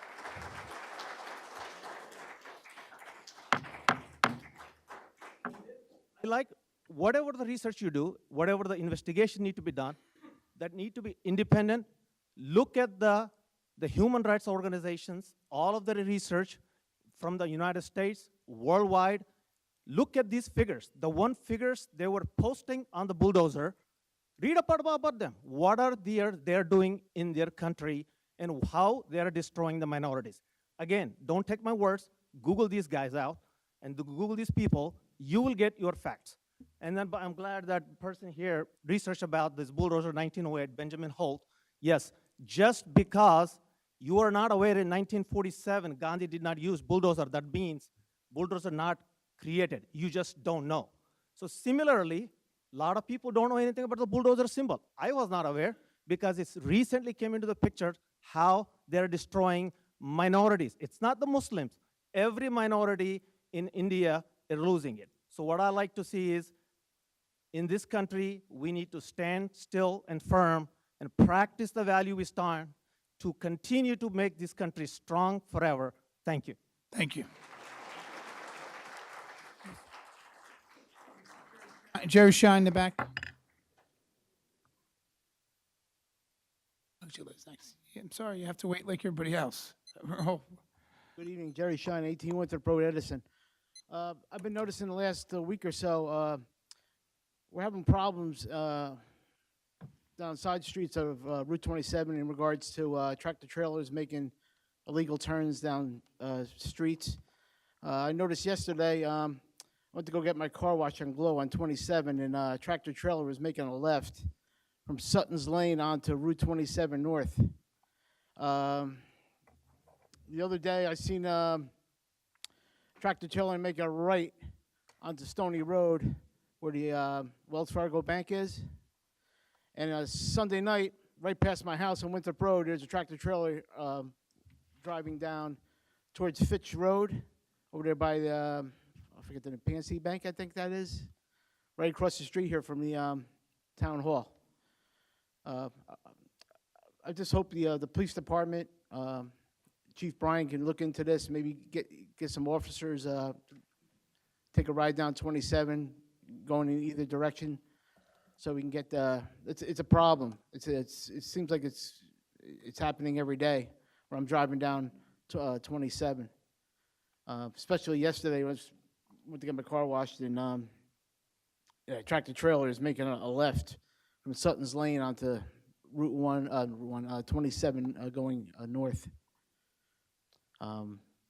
Through the council president, is it illegal to make a left turn with a tractor trailer on Sutton's Lane onto Route 27? I don't have an answer, but I'm going to ask the BA to have the chief look into the tractor trailers on 27 and the two roads you mentioned. Yeah, I mean, And Winthrop we'll have some Road. enforcement over there to look Yeah, at that. yeah, Winthrop Road, Stony Road. I think, be honest with you, I think they're just making a shortcut to get to Plainfield Avenue, which is illegal.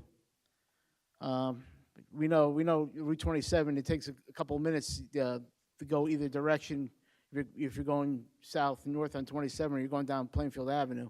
I think these tractor trailers are trying to cut the time, but unfortunately, the safety, you don't know if you got kids on bicycles going down those streets, or these tractor trailers are going to be taking out cars on the other side of the road. So it's a problem. I mean, it's happening all the time. Thank you, Mr. I'm just making you guys aware of it. But you know, it's going to come a time where even the pole wires, if they're hanging low on top, above the street, they're going to take out lines, especially cable or telephone lines. Thank you. Thank you, Mr. Sean. Ms. Conway?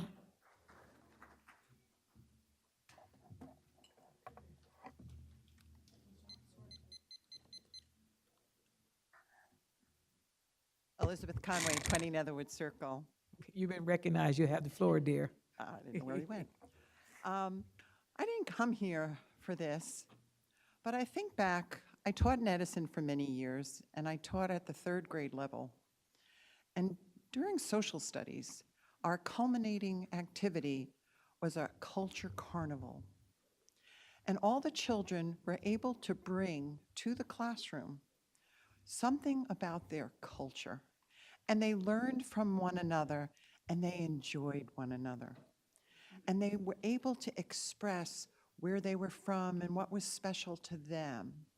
And I think back to those good times, and now I'm hearing tonight such firm upsetment of adults.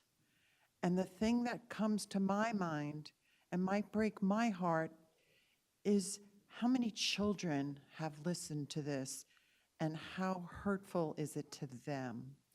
I don't know who's right, and I don't know who's wrong.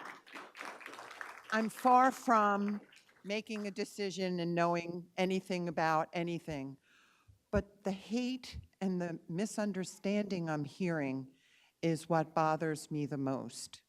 But I didn't come here for that.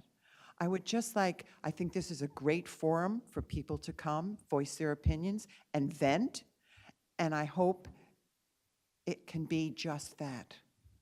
But the reason I came is trees. And you've heard me talk about trees in our district. And many of our trees are dying, especially the ash. And as I drive around town, I can pick out ash trees, which I never could before. And they are sad.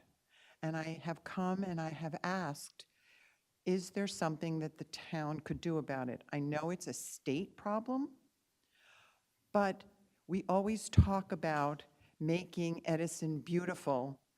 Well, our trees are kind of taking away from the beauty because they're so sad.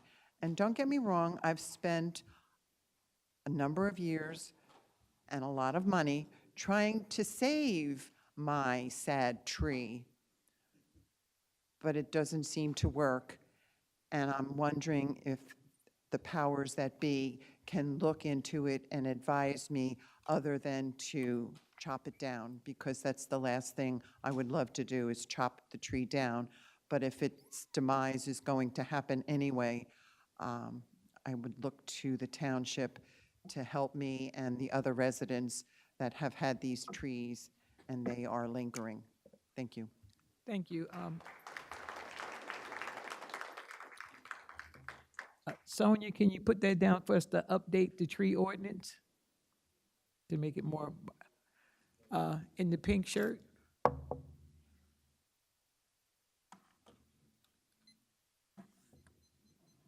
Good evening, President and Vice President of Council and all the council members and audience. My name is Nausher Ahmed, Dr. Nausher Ahmed, 8 Maida Road, Edison, New Jersey. All right, you were recognized. You have the floor now, sir. Thank you. I was here on Monday, and I'll reiterate that what happened on Oak Tree Road, it was pure hate being imported to US in Edison Township from overseas, from India, by RSS ideology and Hindutva ideology. This ideology is nothing to do with Hinduism. Hinduism, nothing to do with Hindutva. The extremists of Hindutva, which are 35–40%, are hijacking Hinduism. And they are bringing the ideology of hate against minorities.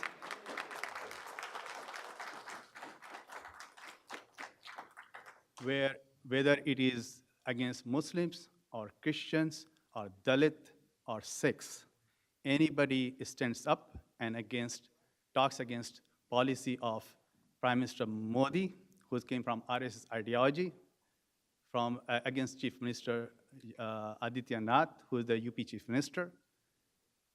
They either bulldoze their houses, or they will put CBI, which is kind of FBI here, or they put Enforcement Directorate to harass them that, oh, you're money laundering, and they put in jail. They have put a reporter from Kerala, which is southern part of the state, who came to report a rape case on a Dalit girl in UP. He came to report, they arrested him, they put him in jail. He's for 2 years still without any hearing. So if somebody is saying that bulldozer is there for keep and law order, this is not. That's their idea. It is totally oppression against minorities, and anybody speaks up against their policy. Number one. Number two, the RSS ideology came from 1925. They followed this ideology from Hitler. Their ideology, the Aryan supremacy. They would think that they are super and nobody else should be there.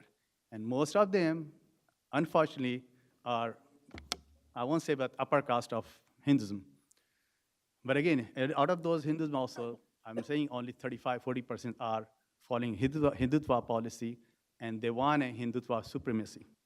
They don't care for normal Hindus what they want. The normal Hindus, they want to live in the peace, but they don't want them to be. They want to be brainwashed that, no, you should follow us. But if you don't follow it, you are not with us. You're totally against. Somebody was committing 9/11. 9/11 was not done by Muslims. It was done by terrorists. Nothing to do with the Muslims. They're terrorists. Any terrorists are not belong to any religion.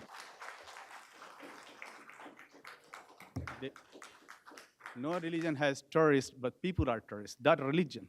They're terrorists in Hinduism, Hindu. that first Hindu terrorist in India was Godse, who killed Mahatma Gandhi. The first terrorist. So if you're calling terrorist, the first terrorist in India was Hindu, Mr. Godse. And unfortunately, nowadays, under BJP's rule, he's the political, they are the political wing of RSS.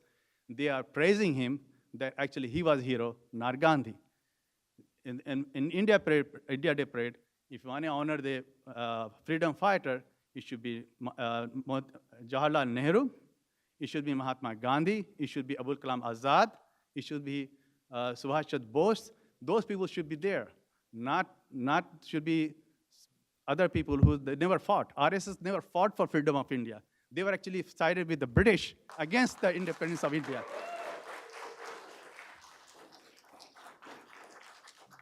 And like I said, bulldozer is not being used on in UP. It is being used in central state of the India in Madhya Pradesh, which is also ruled by BJP. It is being used in Karnataka against Muslim and Christians churches, which is also ruled by BJP. It is being used in Assam, which is also being used by BJP. When the Sikhs rose against the rule of farmers' land, but against Modi's rule, they were called terrorists. They were called that they are Khalistanis. Basically, they were demonizing them, that how dare you to stand up against the Modi's rule of land rule, because Modi won his way to profit their corporation. That was Adani and Ambani. So they were trying to give the land to them, but when the Sikhs got up against them, they called them Khalistani terrorists. This is what they do. They try to demonize anybody who speaks against Modi, Yogi, or anybody from BJP related, because the political wing of the RSS is their ideology to hate minorities. And even Dalit being raped in India, and they go in the jail, they get released. Let's just happen when in Gujarat, right? Modi was the chief minister. He did not do nothing. 2,500 people died and did not do nothing. And one of the unfortunate lady, Bilkis Bano, whose 12 or so many members were killed, including 3 years, her daughter was slammed to floor to kill her. They raped her. She was pregnant. They 12 people are in jail. They just released them on the day of independence of India. And you are saying that we are celebrating India. You're celebrating the thugs. You're celebrating the rapists. Don't say that you are there to celebrate. Give me a break.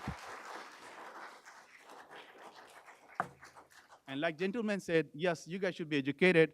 That what the bulldozer is. I totally agree with the gentleman, what it represents. And yes, we should be educated about what's going on overseas, but do not bring that garbage, full of garbage shit here in our town in US. Your time is up, sir. One last thing I'll say. Sir, your time is up. Modi, India is where global democracy dies. Look on New York Times today on 24/22. Gentleman in the back right there.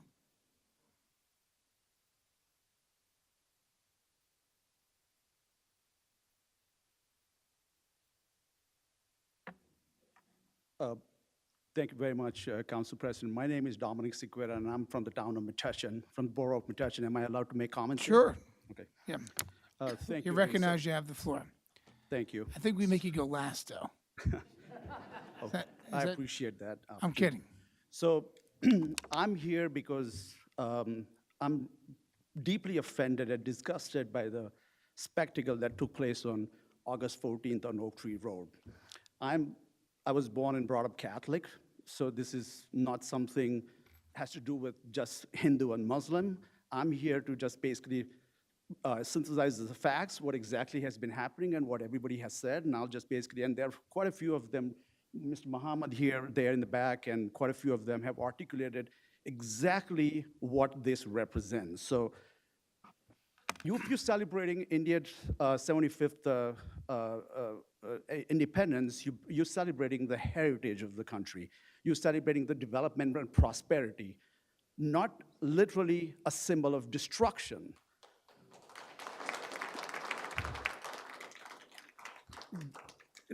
It was by design premeditated, and I'll put that a little bit later on in the context as to why I think it's a symbol of hatred. and why this was by design done by IBA, who basically is entrusted with doing the parade, and town of Woodbridge and Edison, they have given the permit for 10 years.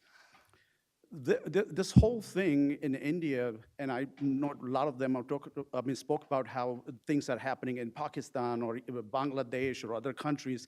That has nothing to do with India. And why this filth was brought over here, that's what we are here to talk about. If there is a symbol of hate, this is, which is the symbol of destruction and hate, is the bulldozer. Let me put this into context. A few months ago, I was at a fundraiser for Frank Pallone. Gentleman who was sitting right here, one of the gentlemen from IBA, who actually was telling a friend of mine who had done a Gandhi's exhibition in Woodbridge, that he was saying instead he should have done an exhibition of Nathuram Godse. This is incredible, where Nathuram Godse, who actually has killed Gandhi, who was filled with hatred, and he killed somebody who really was the symbol of civil disobedience and spread peace across the world.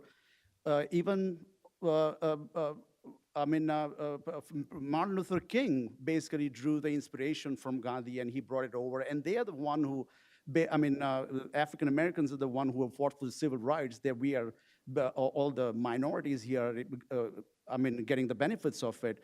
And you trampling the rights of Muslims and Christians in India and bulldozing their homes.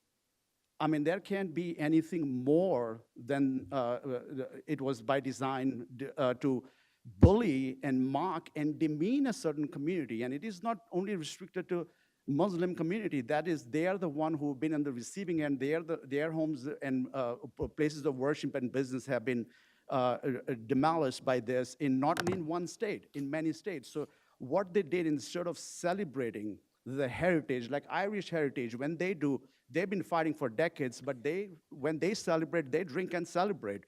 We didn't do that at the Oak Tree, at India Day Parade on Oak Tree Road. We injected hatred, which is so despicable, that this is something that the council should take note of, the township should take note of, and there has to be some accountability, because they chose to invite Sambit Patra, who's a hate monger. So it was not by design. It was not an accident, I mean to say. It wasn't an accident. It wasn't an accident that they marched the bulldozer. And they did it, the audacity that they displayed or they exhibited is in a place where there are dozens of Muslim stores are there. So they didn't want inclusivity. They want to exclude folks, and they want to just basically bring their filth from there in United States. We don't want that. We don't want to talk about Pakistan. We don't want to talk about Bangladesh. We want to talk about what is at stake and about our community. Why do we purposely inject and bring a symbol of hate which will cause strife in the community? And to demean a particular community, and it is again not, the Muslim community has been the one who's been affected the most. They're the one who've been because they're much larger in my minority than other minorities. But yet they're afraid of less than 2% of Christians who somehow is going to take over 1.2 billion Hindus. And let me also tell you, someone just articulated earlier that Hindutva is not a Hinduism. It is a murderous, socially and culturally backward, bigoted ideology that is basically, literally, has brought, shut up. Bureau, please refrain your place. Hindutva is not a religion. Hindutva is not a religion, is a political ideology of RSS, who is responsible. You have the right to killing speak Gandhi. after him, please. You can speak after him. Go ahead, finish. Right, so it is not. And they have hijacked, well, like somebody says, they are the one, they have brought India to the precipice of a civil war. But again, that is in India. There was no reason to bring a symbol of hatred and try to demean a community, bully a community, not only Muslims, but also Christians. And I know a lot of them. Sir, your they time know is me up. personally. I interrupted you. I gave you an extra 15 seconds. Thank you. So again, I'm sorry, you have to sit down. I'm sorry, you can come back for a rebuttal for 3 minutes. I can continue? You can come back for a rebuttal. Lisa, in the back.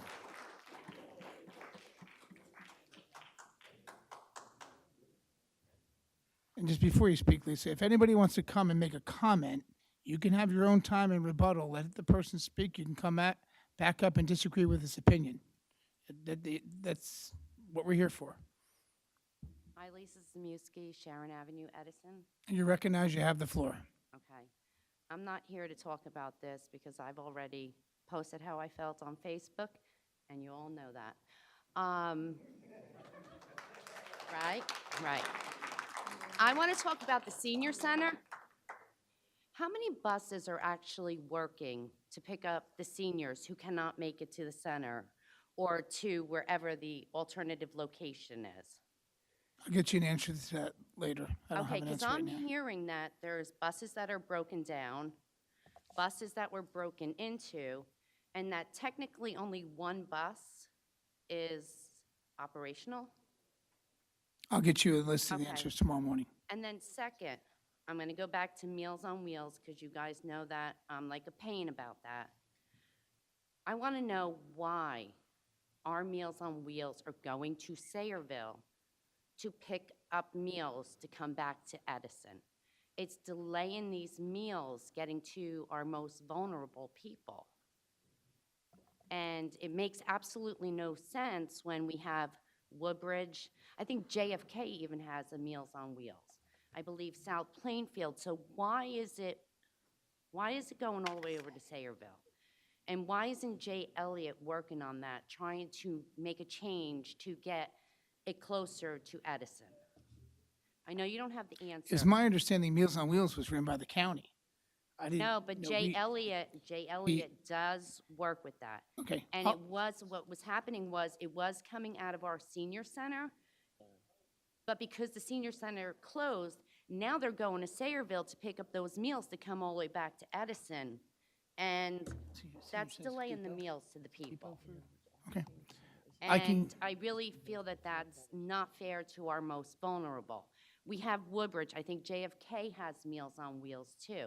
There are places that are closer that we need to use if we don't have a suitable place in Edison to house the Meals on Wheels.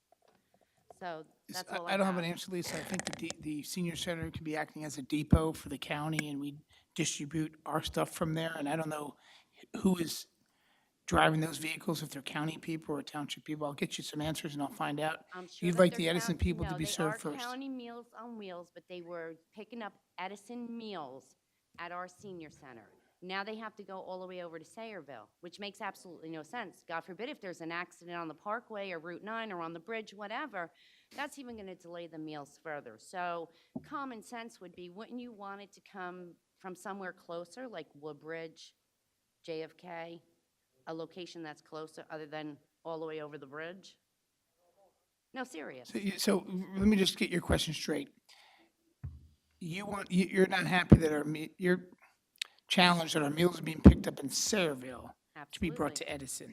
That's what I said. Okay. I was confused that that the meals that are in Edison brought to as a depot, they're being distributed to other locations outside of Edison. Okay. No. I can find out why. I'll The ask. meals that were coming from the county to our senior center that were being delivered to our residents here in Edison. It's coming from Sayreville. Now they have to go to Sayreville to pick those meals up and bring them back to Edison, which is delaying a lot of time with getting these meals to our most vulnerable. So I'm trying to figure out, why is it happening that way? Sonia, can we get her an answer tomorrow, Fair please? question, right? Yep. So that's it. That's No all I problem. have. Thank you. Thank you. In the back, Mr. DePasquale. I'll get to a few people. I haven't gotten anybody from this side in a little bit. I'll get to you guys next. All right? Let him go. Tony DePasquale, 2 Pine Street. You recognize you have the floor. Thank you. So unfortunately, I wasn't at the Indian parade, but I've been following the story from, when somebody actually told me about it. And, there's a few thoughts that I have about this. And again, I don't know the cultural history and the conflicts that are going on, but the one thing that I just thought was like having a front loader, a bulldozer, whatever it was with a sign there, like what positivity comes out of having a bulldozer or a front loader there? You could have used a pickup truck. You could have used a nice car. You could have used people walking with signs. Like, I'm just confused why somebody would use a big piece of machinery in a parade. What is that representing? What's the positive of that? So that's really one thing that's confusing. I'd like to hear from somebody that can justify why having that piece of machinery in a parade is even there. What's the purpose of that? I'm hearing justification of, well, this people group and this and that. Okay, that's something I'm not involved in. I probably will never be involved in that. But when you look at what you're doing and what statement you're trying to bring, you are pinpointing on something when you are supplying a piece of machinery in a celebration parade. So that's just a thought about that. I'm also seeing that there's two sides. One side's offended, the other side is saying, well, we didn't do anything to offend you. Where if one side just says, okay, we're sorry that we offended you, like I think that would help. And I also have to say, and I'm actually very disappointed in AJ. In AJ. I'm totally disappointed in AJ because I heard Monday's meeting. And AJ, you are better than what I heard on Monday because you were diminishing the feelings and offense of people. And in your position up there, and as a councilman, your role is to not diminish us, anybody in Edison. Your role is to look at what the issues are, and you are to have an opinion on how we can fix things, not diminish or bring more trouble amongst an issue that is trouble already. So I don't know what the deal is with what you're trying to play Anthony, with this. you have to have but your it's conversation. very disappointing. Mr. DiPasquale, you have to have your conversation through the chair Okay, in third through the person chair about to Mr. AJ, Patel. I'm sorry. You know, you have So to still it's you can very talk about disappointing AJ. for Mr. You Patel can't criticize him to face do to that. face. I can Yes. criticize. I understand. It's my legal right to criticize anybody up there. As a courtesy, please speak to the chair. Okay, through the chair, okay? I don't know what Mr. AJ was trying to accomplish other than diminish what a group of people is feeling. And that is pretty disgusting, I have to say. Thank you. In the back, I'm going to get you next. You're going to be next. I'm going to let him go first, and then you're going to go. Okay? Thank you so much. Good evening. Cameron Ahmed, 29 Mulberry Lane. You recognize you have the floor. Thank you so much. Council, so I grew up in the United States, been 20 years in Edison. First time here today, and great place, by the way. And Welcome. Thanks. And I felt compelled to You come can and sign s- up to speak. volunteer if you'd like as well. I don't know if I like it that much. At least not Good yet. second. All right? We'll see what happens. Anyway, just wanted to go over a couple of things, right? I voted for Mayor Sam Joshi, okay? I have family members who volunteered for him. So this really isn't about any particular religion or country. It's about what's wrong and what's right, right? My children, they went and are still going through the Edison school system. Our children come home and they tell us about stories about, as someone said earlier, a hijab being pulled or mean things being said to them, right? And what do we tell them? We tell them, look, kids can be mean sometimes, right? Ignore them and speak to the school. But how do we deal with the adult bullies? Who do we go and tell? And that is why we are here today, right? So let's say for a moment that the intention, and this is from hearing Monday's meeting and today's, let's say for a moment that the intention of Bulldozer was what is not what we thought it was, right? It wasn't supposed to be anything racist, right? So far, everyone is defending, clarifying, people appreciating IBA, some of our community members saying that they were there at the parade and it was a great event. We have people talking about 1947, the history of India, clarifying I'm not a racist, I have Muslim friends, Christian friends, love all religions. We talked about butchering in India, we talked about 9/11. It's all misunderstood, I understand that. But why, there's so many excuses that are being made. However, not one person has stood up and said, hey, listen, you misunderstood us, we're sorry, we apologize. Not one person has done that, right? Now, as a father, when one of my kids says something to another person that offends them, and I think most of us will agree with me, what do we tell them? We tell them, look, you didn't mean to do that, but they said something wrong, apologize and move on. We teach our kids that. How come we're not practicing what we preach? So I think that's quite important, and that will solve a lot of the issues here, right? The next thing that I wanted to say is,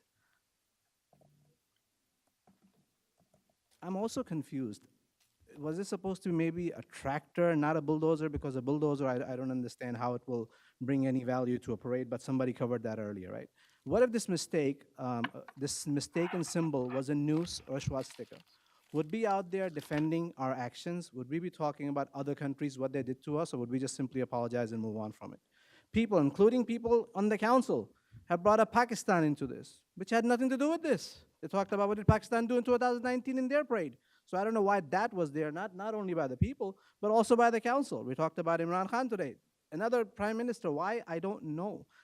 So is this just deflecting and steering away from the topic? I don't know what it is. Look, I'm certain majority of the people in Edison want to live in this great community peacefully and see themselves and our town prosper, right? However, we have some bad people who don't, and we need to take appropriate actions. We elected you for a reason, have put our trust and faith in you for a reason. We expect you to represent all people, and if one community feels that they were offended by the actions of others, we expect you to investigate, take the appropriate actions. While we can't change the past, what's important is what we do from moving forward from here. So thank you so much for your service, and thank you for helping Edison remain a good place to live. Thank you. Thank you. Thank you very much. Yes, please come up. Steve, I'll get you next.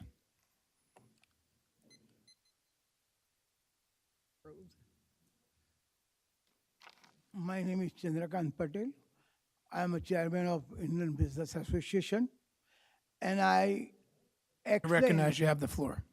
I explained that we do this India Day parade permission with Edison Township, and that meeting, everybody asked about the plan, and that plan we explain everything, and that time all the staff and mayor assistants is there. I not forget the name, and so many people are there that time, and they asked we explained this bulldozer, and we explained that this bulldozer is what is the bulldozer meaning? They illegal land, their construction. We broke down that, and that the same thing happened. Nothing wrong. And I explained that.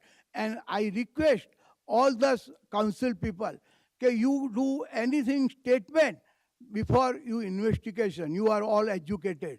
And our Councilman Patil said that the right things, and thanks for him. Thank you very much. Thank you for your time. Steve, Mr. Nagel, I'll get to some people. Everybody's going to have time to speak.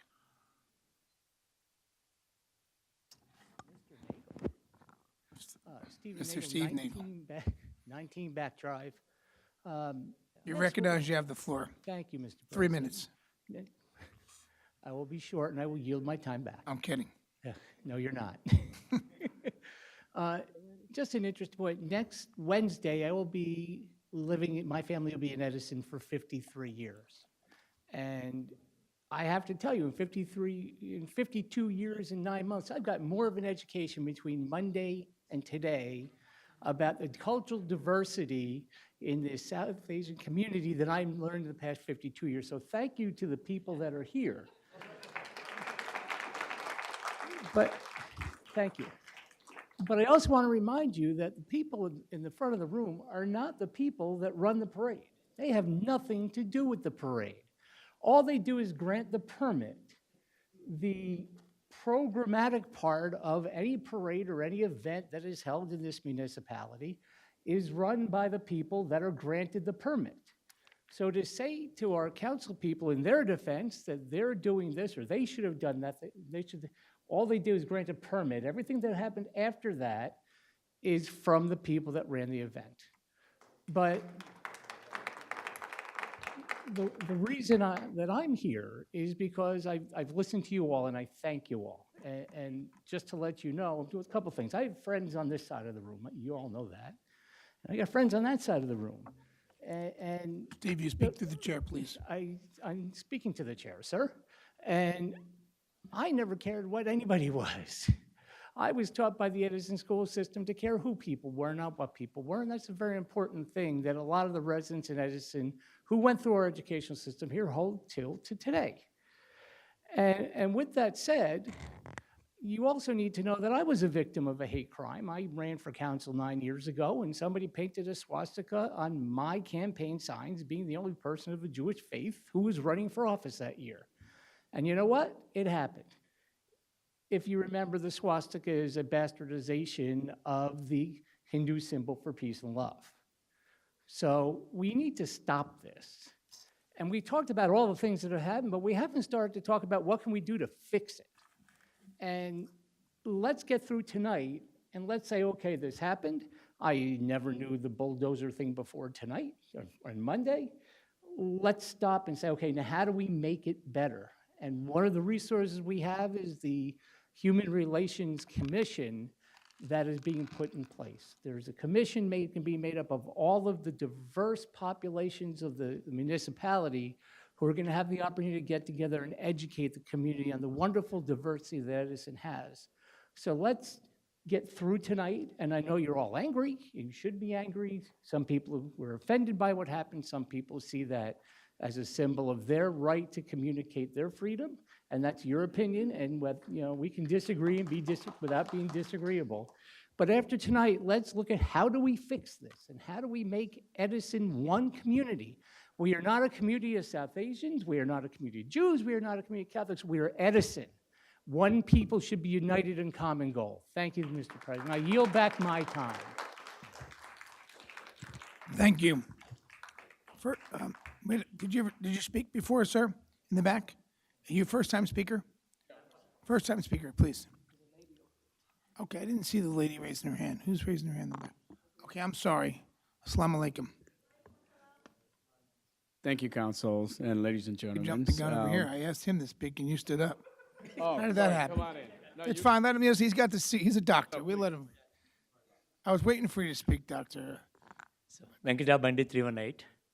So I think Ajay, people bashed at you, but I'm telling you, last time when I saw it, you were the only one who actually understood inside both sides. And in fact, you said Sam Khan is your friend. You tried to be the middleman. I think people misunderstood you. And the reason that I'm here today is I truly like Richard Brescher and Margot and Nishad, that they do understand it and they made some comments. And I'm not saying that it's your fault, but you need to understand the diversity, the inclusiveness, and separation back home. I'm not here to talk about any religion here. It's an incident that is particular to Indian citizens. On Monday, there were people that are coming and made it as a religion war. I think when did the national divide become the religion war between two religions? That, I think we should stop it, not entertain that. The second thing is they're talking about oppression, and I'm fine with it, but Mahatma Gandhi, everybody quoted, I just want to say this. He said only thing that the true freedom can be realized only when a woman can walk midnight at 12 o'clock freely. But whereas the state that these guys are talking, if a woman or a girl goes out after 6, there is no guarantee that she will receive home back safe. The reason for that is, I'm not against Trump. I'm a big fan of Trump. I'm a Republican. If he wants to build a wall, people hated him that, oh, he's suppressing. But I'm right. He's stopping the illegal immigrants. I'm a legal immigrant here. So I support my Trump because he wanted to build a wall. If somebody is removing the illegal things, I support them. I don't want the tool. You use bulldozer, you use anything. If I build something in the Papiani Park, a small shed, do you guys will allow it? You guys will come with a bulldozer. But obviously, I want to say one thing carefully here. 95% of Hindus, 95% of Muslims wanted peace and prosperous, and they wanted to live happily in harmony. That 5% extremists are causing this entire thing. Why are you guys indulging in it? You don't need to be part of making comments on one versus this one. All I want to tell you that is me being an Indian, somebody had mentioned they should not have talked about Hitler. They should not have talked about Hindu terrorists. I could easily talk. Osama bin Laden was not caught in India. We all know who is exporting and breeding terrorism here. The only thing that I am telling you that is, let's not get those 5% extremists. Focus on the 95% of the people who want harmony and peace. If you guys are going to promote, put a committee, bring all of them, rationalize that, tell them saying that, guys, you 95 people don't get divided because of the remaining 5 people who are political and employees. They don't know how to continue. They wanted to make living out of this one. And I will tell you one more thing, that I was very close confidant of John McCain in Arizona for 15 years. And he did tell once that, Venkat, is it really that India genocide happened? I said, yes, it happened in both sides. Both sides got killed. But one community got benefited with expedited green cards by showing it. Some community members really wanted to show this genocide difference. They want to help the green cards. They want to expedite their visas. I think the big malpractice is money laundering, supporting of illegal activities, visas, green cards. If you understand as a politically educated people, you need to stop this, and it's okay. If they don't vote 500 votes, there are 5,000 votes for you. I'm telling you that, Ajay, that you will get all the votes, doesn't matter. I vote for the people who brings harmony and peace, not like making and encouraging. I am disappointed with Joyce. She met them on Friday. She provoked them. She's continued to provoke them. And all she cares yesterday was she did a drama yesterday at the BOE meeting to protect her daughter and give her the overtime on Sundays checking the IDs. Police don't have right to check the IDs unless you do the illegal activity. But she's promoting her daughter to go and check the IDs of the cricketers. I think she has a vested interest. She's up for elections. Don't fall in the trap of Joyce. The rest of you all are knowledgeable. And please understand India's background. I think, Nishid, I want to request you, understand before you make a comment over there. Please speak to the chair. If you, can Yes. talk, you can talk about Nish, but you have to talk through me, please. I'll say that I wanted Nishid as an Indian origin to understand this before you actually comment. Sam Khan started a MBK vaccine. I promoted it. We promoted it. We have a lot of Indian pharmaceutical companies. We didn't stop it. Sam Khan is a good friend of our community. We are not divided. IBA has been doing it for 18 years. Did they ever do it? I think I still end this with one thing that Ajay Patil had mentioned, 2019, when Pakistan commissioner has said certain things against hatred India and everybody, the Governor Murphy didn't say a single word about it. When a governor didn't say, because it's called freedom of speech. If you guys are not happy, protest it gently. Don't go to the media. Don't go to the people. Don't attack a religion with Hindu terrorism. If you want to talk about Hindu terrorism, I say that. They are minorities. But do you know that their privileges that they have it? You have to divorce in India 2 years if you're a Christian. You have to go to the court after 2 years of marriage. That religion don't need to go to the court. They can talak, and they can divorce it. They can marry more than one. The reason for that is... Please have order. Please have, All I care please is have order. Please, talk about please, we Hindus. have to have You dare order. talk We about have to have Hindus, order. I will point fingers at you guys. To Don't adjourn. talk about We're going to Hindus. adjourn in a minute, please. We don't. Motion to adjourn the meeting. Motion to, sorry. Recess. Motion for recess. My 6 minutes Have a is not second, there. please. I make a My motion 6 for a minutes is not recess, a Have a 5-minute second. recess. My 6 minutes is not complete. Okay, finish. Go ahead. If you're not going to stop, motion for recess, please have a second. If we're not going to go, we're just going to stop the meeting for 15 minutes, and everybody will wait. And it's going to be a disturbance for those who are listening who want to finish. You can finish. Thank you. I'm a South Indian. I don't vote for BJP. But if you point fingers at my religion, I'll point 10 fingers at your religion. Be cautious of not pointing fingers at my religion. Be civil. Focus on the people who did something, but time don't is up. call Thank you. terrorism of a religion. Thank you. Your time is up. Thank you. Gentleman in the black, the young gentleman right behind you. I'm sorry. Let me get the doctor first. The doctor, then you go next, all right? I'm at the...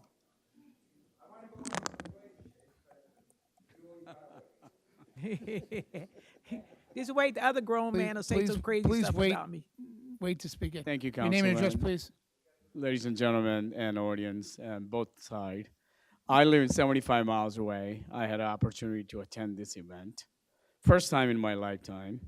And I run Global Foundation in 17 countries and funded by me personally. And I go to Honduras and Copans, and even we have in Punjab, in Pakistan sides, and India sides, and Bangladesh, and everywhere. I never seen anything like this. I strongly support IBA what they did, because I built the foundation in India. We use bulldozers. I use drones.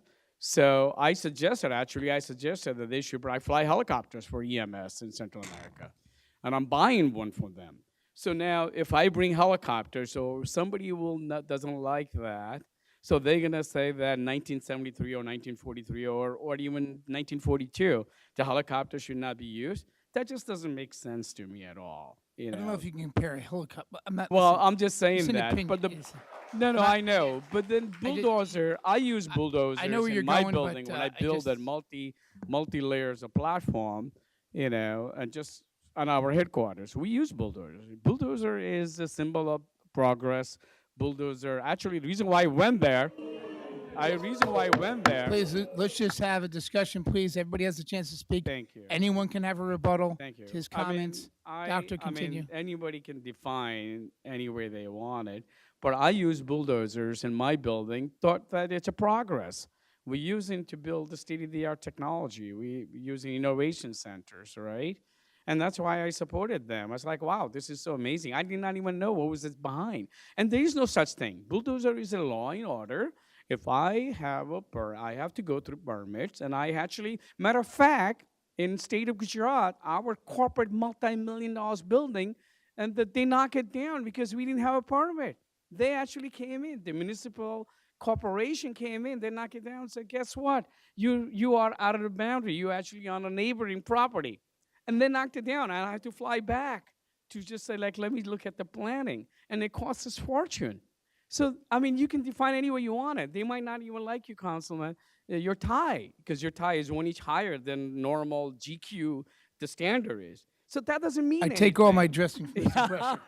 You and I, we fall on the same category. But my point is that this has to be, it's a celebrations for both sides. Anyway, either side. And we all have to be in harmony and peace. And this is about land of freedom, right? We are here to celebrate, right? And this is kind of like, what is agenda here? What is the secret agendas behind this? Do you think there's a larger motive here? I drew 75 miles. Matter of fact, I pulled a bike today. I have a fracture here and a little things here. And I still came here. It's like, let me support the IBA because this is what they do for our Indian community. It's mind-boggling. We drew like 150 miles sometimes. And we were in Chicago. We drew to attend this beautiful celebration.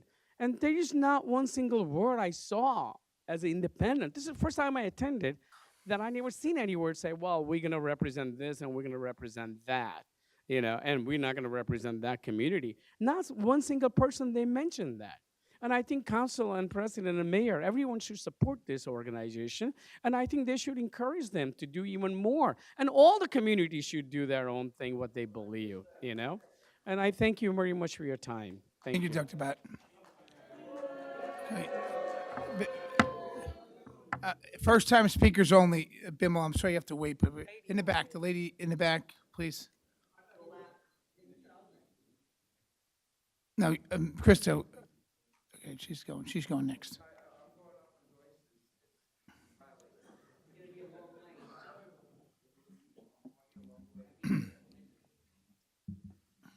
Good evening, everyone. Assalamu alaikum, everyone. Your name and address.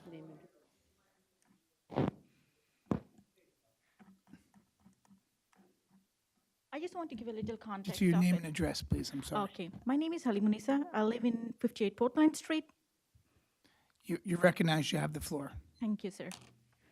So I just want to give you a little context why this was a tipping point for us, for every one of us to come forward and sit before you and waste your time. Let me tell you.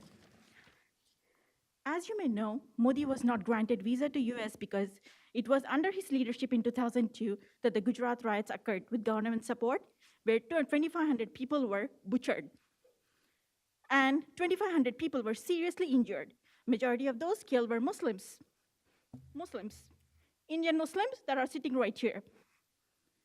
This party was founded with Hindu nationalist organization RSS, which is responsible for the assassination of Mahatma Gandhi and the demolition of the historic mosque Babri Masjid, which made New York Times headlines.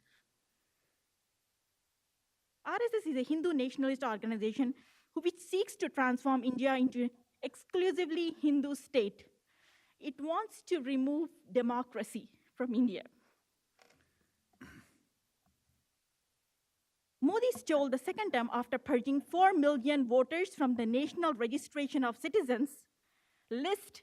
Since Modi has been in office, there has been 400% increase in violence against Muslims, Christians, Sikhs, and Dalits. 70% of the victims of religious violence are Muslims that are sitting right here. As per the World Watch, 12,000 Christians were attacked, and the number of churches attacked increased from 34 to 98 within a year. When Prime Minister Modi was the Chief Minister of the state of Gujarat, school textbooks published by the Gujarat State Board of Education portrayed Adolf Hitler as a hero and glorified fascism. Okay, now coming to the context, okay? The India Day parade in my town, on the streets, it was not an India Day parade. There was no Mahatma Gandhi. There was no Nehru. There were no freedom fighters. It was all the Hindu ideology that was displayed on that day in that parade. And then one of the things Ajay Patel said, Mr. Chairman, was he has enough history so that he can talk about both the communities. I don't think so. He made a fool of all the council members so that they can stand there in the parade. It was a Hindutva parade. It was not an India Day parade. How did you dare to do that? Why did you do that? Now, next time, whenever these folks come for a permission, I know there is a 10-year permission, it strictly needs to be revoked, and it needs to be revisited, and it needs to be given yearly. On the name of the India Day parade, they are parading the Hindutva racist mentality on the streets of Edison. And if somebody is telling you, no, I don't know the bulldozer, I'm sorry, you are a liar. You lied to the council. When the IBA came for a permission and he showed them what those displays were, you had a complete understanding of what those displays were. You should have thought about this community, Indian Muslim community sitting here. This was the tipping point for us, and we are here now. How dare you did that in my town? I have been living here for 22 years, damn it, in this New Jersey.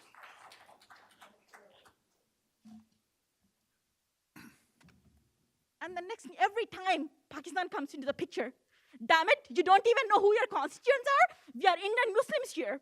Why do you even talk about Pakistan? No, we are not Pakistanis. We are not.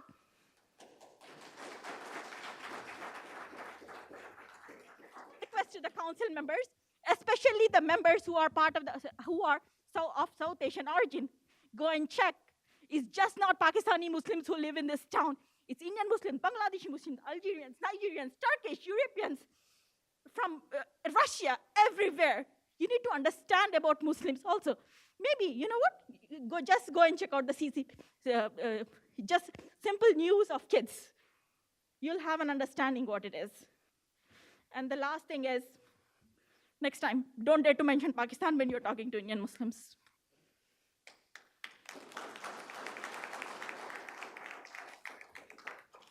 The day the incident happens, Homeland Security calls the Edison Police Department. That's how this serious offense was. You guys need to understand. Homeland Security calls the Edison Police Department. And now, currently, agency is seeking Department of Justice, Homeland Security, FBI, probe is sought against this incident. You know what? You defamed our Edison, great Edison. Just think about these guys. These agencies, was it what they needed here? The last thing I want to say, or ask.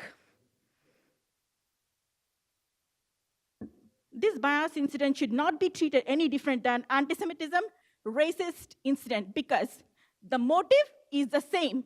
Please engrave in your minds. The motive is the same, to spread hostility, hate, prejudice against a certain community of people. That's Indian Muslims right here, in Edison particularly. Therefore, we ask you to condemn the hate and violence perpetrated by the hate groups that included bulldozers in Indian Independence Day parade, reflecting the current deplorable state politics in India. The second ask, our ask of all local elected officials, is to understand the Grand Marshal of the parade, Sambit Patra. Don't even dare to get that racist again. Time's up. Your time's up. Exactly. Your time's up. You have to sit down. I'm sorry. you can come back up. You can speak again. I will come back. You can speak again. First time speaker, a young gentleman in the black. Yes, you. Yep. My name is Mohammed Yusuf Ahmed. Good evening. Sorry, your name and address, please. Mohammed Yusuf Ahmed. I'd give you my address. Okay, well, 8 Mile Road, Edison, New Jersey. All right, so I want to start with some context. You have the floor. Yeah, thank you. I realize. Yeah, please. Closer. I want to give some context about myself. I was born American, right? I was raised American here, okay? All right? When I thought of America, I thought of the people who sacrificed their lives on D-Day to uphold the flag of America, right? The people to uphold democracy and justice in the world, all right? The people who in Okinawa, right, who held the flags up, right? I forget if I'm wrong about that, right? But I've thought about the democracy, okay, the patriotism of this country, right? And what I'm seeing here is absolutely depressing, right? Because as a country, we basically established that when we come here, we're all here to live together, okay?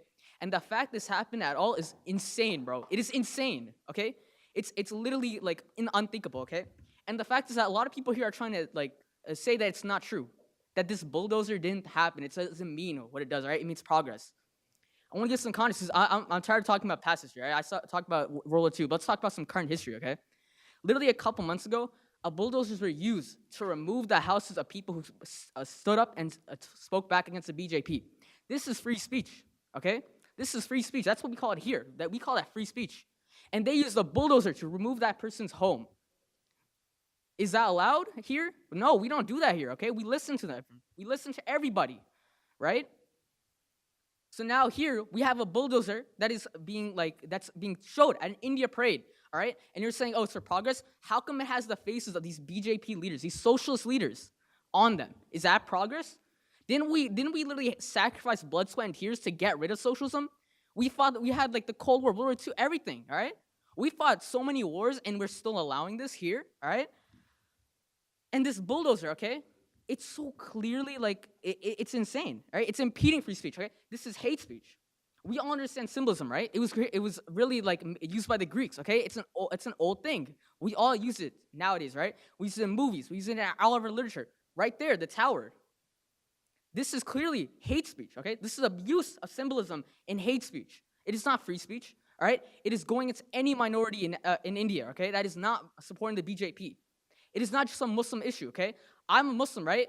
But I don't consider, when I greet someone, I say, hey, I'm from New Jersey. I'm from Edison. I don't say, hey, I'm a Muslim. I'm from India, okay? That's my last thought, okay? So now we're here, okay, and we're bringing all this like religious talk into this. What about all the people that are being persecuted in India that aren't Muslim, right? They're Christians too, right? Their churches are also being destroyed, okay? This isn't, I watched the video, right? It was literally a Christian pastor rocks were thrown at him. Rocks were thrown at him, okay? He was being forced out of the village. I'm almost going to tear up talking about this. He was forced out of the village because he was Christian. He was a pastor that was trying to help his own people. He wasn't spreading to these other Hindus. He was talking to his own people, okay?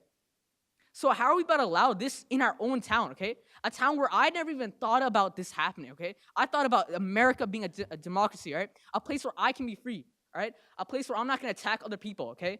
People are gonna live together. I go to school, okay? I have Hindu friends. I talk to them, I shake their hands like I shake their hands, all right? I see them in the hallway, I'm excited to see them, I smile at them. But now all of a sudden, these guys are coming with their own problems from India, and they're forcing it onto me and my friends from school. Now I have to be in opposition to my friends, right? Right now they're saying, oh, Muslims aren't really scared. You know what I'm in the state of? There's adrenaline pumping through my body because I'm in fight or flight, all right? I'm surrounded by people that probably want me hurt, okay? So this isn't a thing where we can say that bulldozer is not a free, it's like a hate speech, right? And we need to talk about actually how to end this, because that's what that man said before. We have to talk about how to move forward. We can't just hand out permits. That's what you guys said. He said, you guys just gave the permit. Are we gonna give permits to anybody now? Can I get a permit? I'll throw a party or something. I don't mind. So we have to be more vigilant against this, okay? Before it didn't happen. It wasn't that like obvious. But now it's happening all over the place. We have to be vigilant. We can't just let this happen over and over. Thank you for your time. Thank you. I'm in the back in the brown right there. I'll get to you next. You spoke one time already, correct? Okay, you have to wait. I'm sorry. We have all first-time speakers first. Good evening, and thank you for shaking my hand in the back. I appreciate that. Sure. So my name is Tufel Khan, former Indian. I was born and raised in India, and I then came to America about 22 plus years ago. I have about 4 really good friends. I would call them my best friends, and they're all Hindus. I'm a Muslim, but all my best friends are Hindus. So when I was standing in the back, somebody told me, I don't know shit, I know shit. Okay? So I know what the shit is here.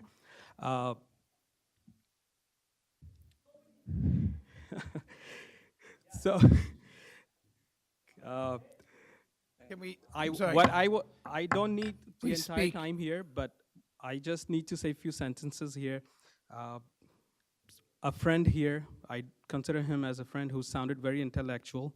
He said, I can bring in a helicopter or a bulldozer. What difference does it make? It's not the bulldozer, it's the ideology, my friend, okay?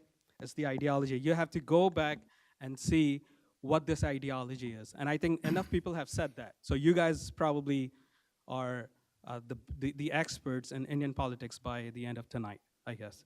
So bulldozer represent a government who does not want people to dissent. If you go against and say something against the policy of this government, they will come and knock your house down, or they will do whatever they want to do. And I understand, that's in India.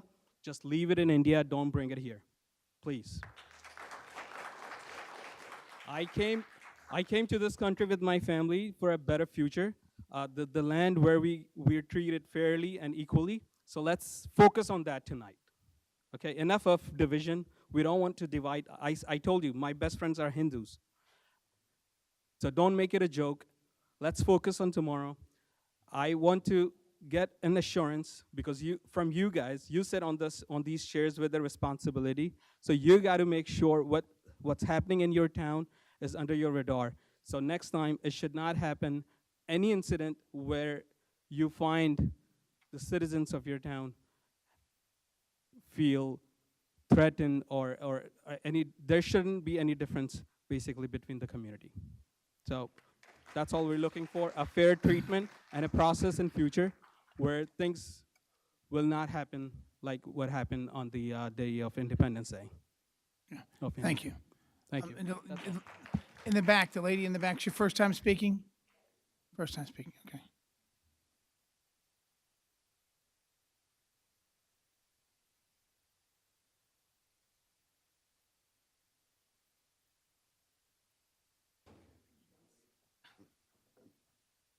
My name is Tazeen Ashra from 8 Maida Road, Edison. Yeah, you have the floor. Thank you. Just so you know, if you want to take off the mask, we can hear you better, but I understand you may not because of the microphone, and it's up to you. No, that's fine. Okay, but we couldn't hear the last person as well. Okay. So Thank you. My only concern is that whatever has happened with the bulldozer and the hatred that has prevailed in Edison, my concern is my kids and everyone's kids sitting here. I want the superintendent to be involved this year, starting year, that if any hatred happens in the school, it should be addressed and should not be taken, it should not be neglected or anything. Means there should be a panel in the school that they should try to address with the kids. The superintendent should be made aware of the situation. That's the only thing I want. I want the security of my kids, because this bulldozer, as a mother, I came from India, ran from India to have a safety here, and what has happened has shaken me.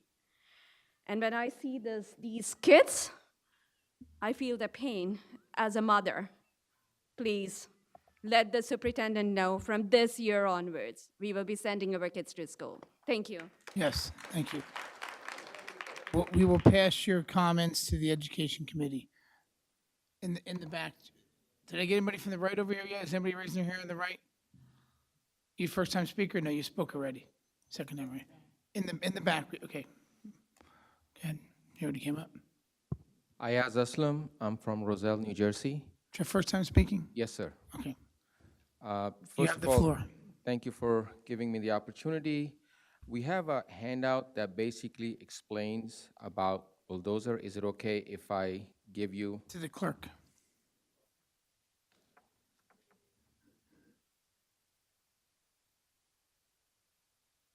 Thank you so much. I'm not going to get into whatever has been said before me, but I do have a couple of requests. The gentleman here has been taking the video.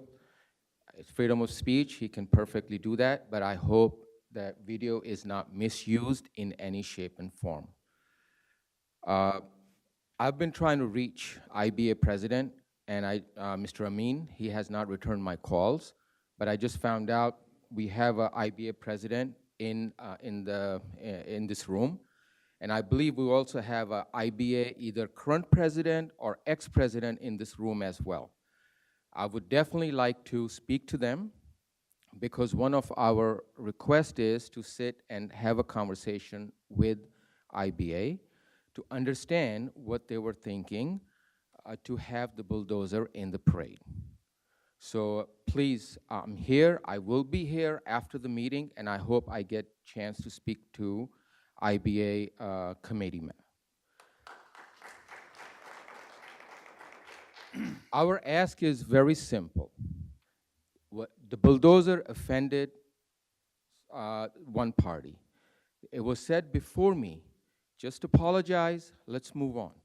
We need to figure out what's the best way for us to work together. It comes upon the township to help us to bridge that gap. So we have some recommendations, we have some suggestions for you. If it hasn't been done, there should be, we should create a community relations advisory board to reflect the diversity of the residents of the municipality. If it hasn't been done, it should be done. Create a safety action plan which includes surveying residents on their safety concerns. You have heard our youth talking about possibly bias crimes or hate crimes, however you want to name it, in the school. The local elected officials should understand what's happening in their township, and they should have some type of plan in place that it should not happen again. I'm also a member of New Jersey Interfaith Council. I would ask all the houses of worship to please join us.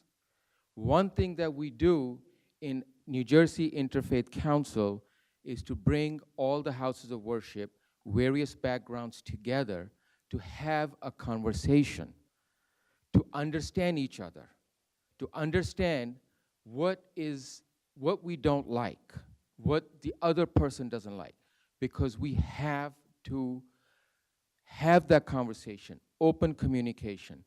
This way, we don't do anything that will harm, hurt, or disrespect the other party.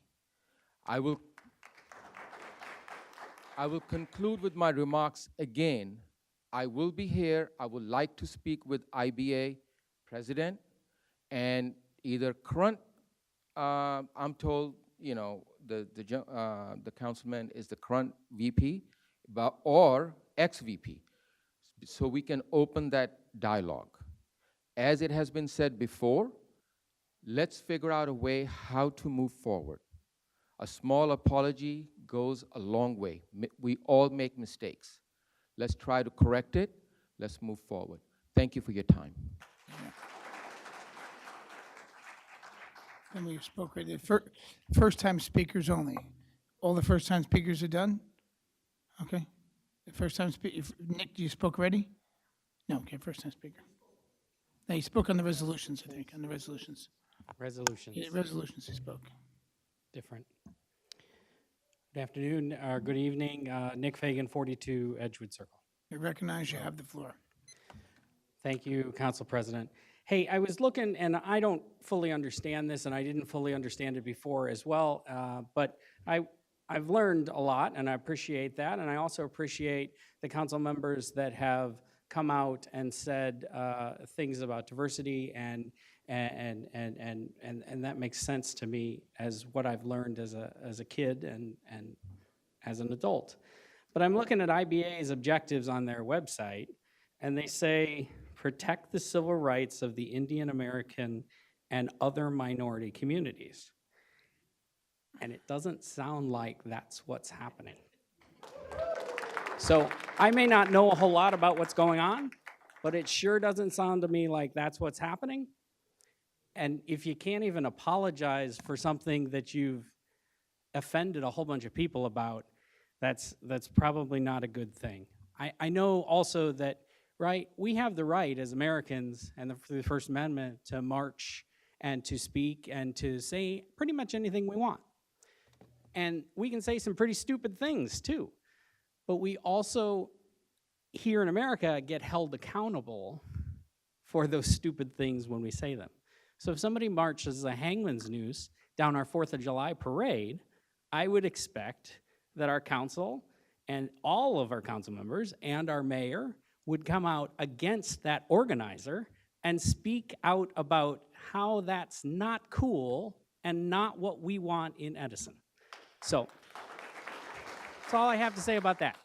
I didn't actually come to speak about this either, but it's the topic of conversation this evening. Mr. Sweeney said that, and I don't know if he's here, but he said oh, there he is. Mr. Sweeney said the last time this room was this full, it was a long time ago. The last time I saw this room this full was Charlie Brown's. And so I'm going to bring up Charlie Brown's. You currently have a case before you, and you are going to be the appellate court in the Charlie Brown zoning case. Mr. Ranone did a nice job on Monday. I watched it and gave an explanation of the how it's going to go.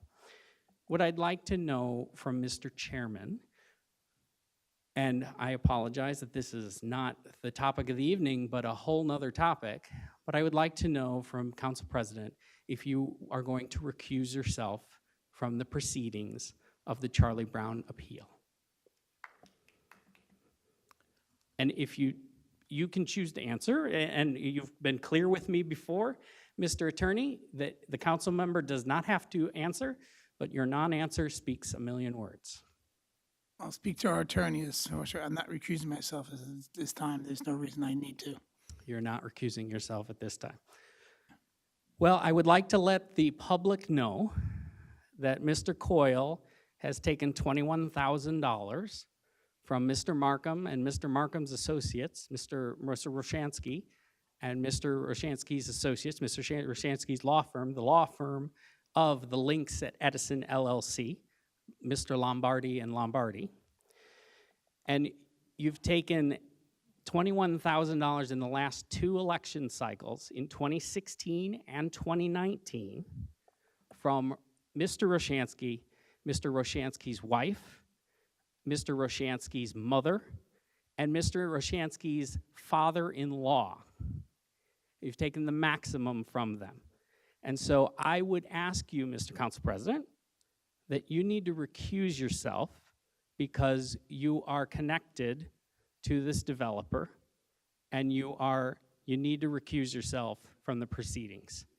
You're compromised, unfortunately, and you're probably going to end up voting, which is fine, because we will get to the doctrine of necessity. So, but there's a reason why Mr. Markham didn't ask for your recusal. He asked for others' recusal.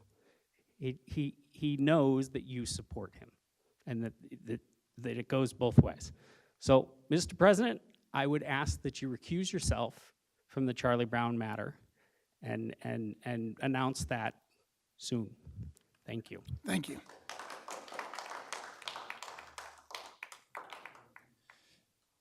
First time, the gentleman that read, Bimmel spoke. Bimmel, please. You're second time speaker. Doing second time speaking. You didn't speak at all, right? I'm sorry. Right after him, you can go. Bimal Joshi, 11 Myrtle Street, Edison, New Jersey. You know, when somebody try to attack somebody's religion, people get mad, and every time this happens around the world.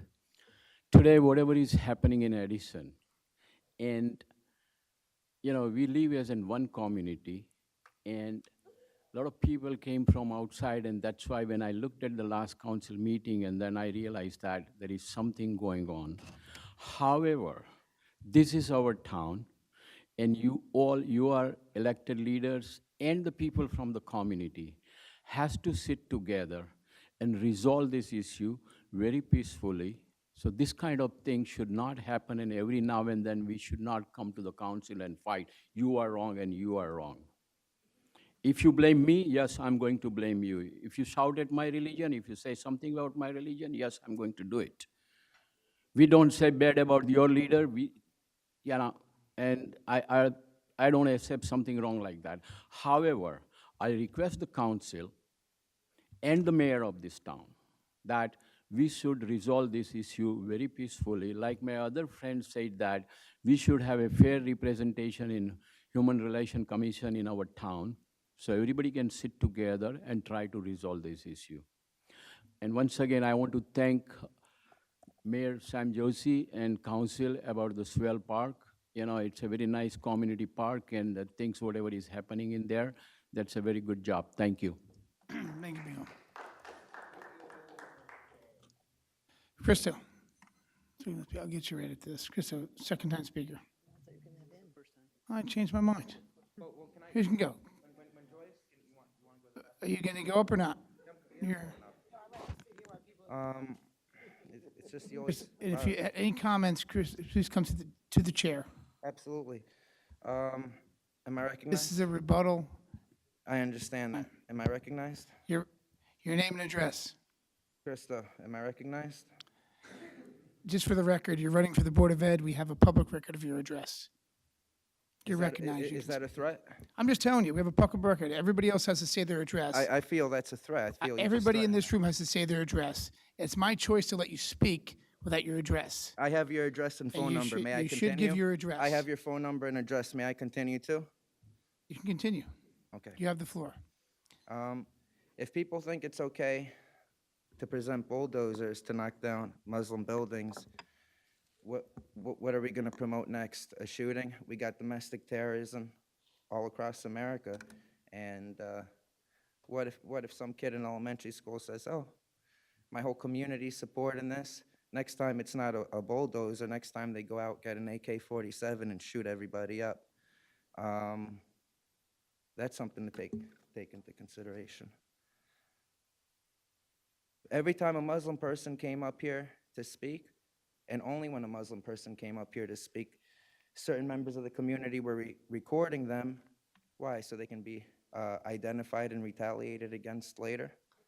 I'd like to know that. The person doing these recordings happens to be Councilman Patel's uncle. Happens to be Councilman Sam Joshi's uncle. who use this podium comes on here, you guys tell the public you guys don't want the public to come up here, use their free speech, yet it's okay when your family members come up here, say Muslims are jihadis, Muslims are 9/11 supporters, but you guys want to take away from our time. Councilman Joe Coyle, first I'm going to say the lawyer. Lawyer, Rosenfeld versus New Jersey. You're allowed to curse at a public meeting. Again and again, you're allowed to curse. When Bruce Diamond said F you and then something else, Bruce Diamond didn't even curse. He just said 2 letters and you threatened to kick him out. I just want to say, fuck the BJP. I don't support the BJP. Not going to curse in this meeting. Crystal, you're not. As a courtesy, it's not necessary. But can I It's follow not, the I'm law? not gonna, I'm going to Can I stop do you what now. the law? I'm going to stop you now and give you a warning.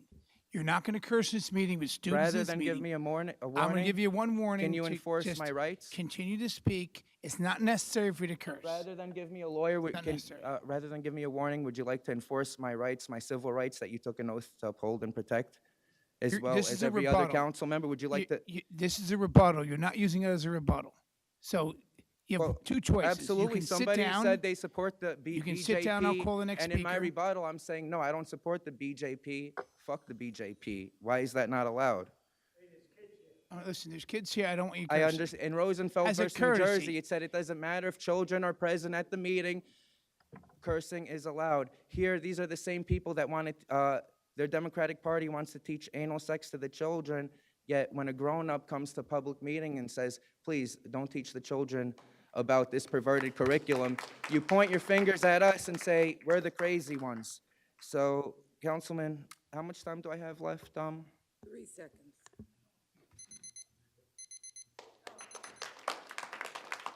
Gentleman in the red shirt.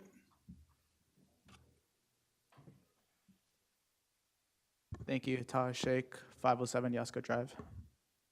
This has to be a rebuttal, too, just so you know. Yeah, that's fine. I heard that multiple times. You recognize, you can speak. Okay, perfect. Yeah. Wow. What time is it? It's 10:01. I really wish I was at home playing video games instead of being at this meeting. And I kid you not. I have 2 of my best friends here, and we were just talking about it. And it's kind of sad, and I want to say shame on old uncles, specifically on the IBA side. As literally non-biased representatives and citizens of this town said, an apology goes a long way. We're literally asking her for an apology. And I don't see any youth from representing the IBA. It's crazy. It just shows old uncles. And I'm not making this a stereotype, but many of these uncles or many of these older citizens have immigrated from India and bring their own ideologies here. It's crazy. It's absolutely eye-spanning. And on top of that, we see all this debate and all this finger pointing. Your religion says this. Your religion says this, right? This brings me back to the dot busters back in after 01, right? And it's insane that we're just going back and forth, pointing fingers at our religion. Who did 9/11? Who did this riot? Who can abuse their woman? Who can do this? It's insane. We're in Edison, New Jersey. Religion is important. I get that. But the fact is, this should not be the main point. This is about bulldozers.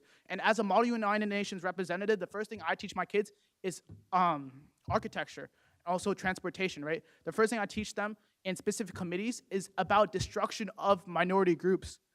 Kids know more about this. High schoolers, I can reference them to you right now.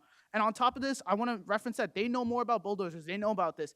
If you guys want more Americanized representatives, because I understand we were going through like all of India's history right now from 1947 to 2022. That's annoying. I'm gonna take a hint here. Out of 9, 10 people here, 2 of them are from Indian descent.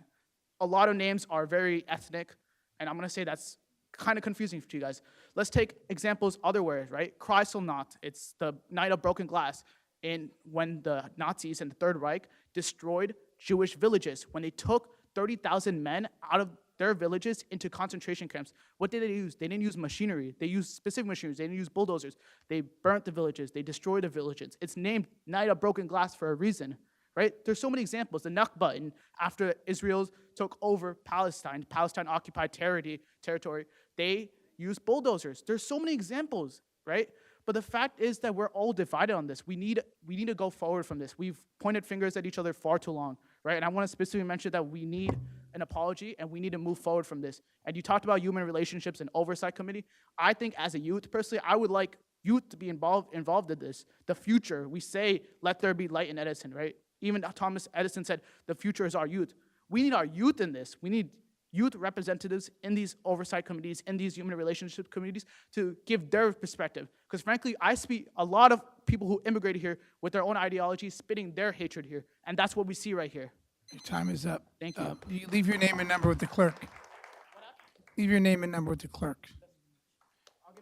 We have to make a motion to, what's the motion for, to extend their time?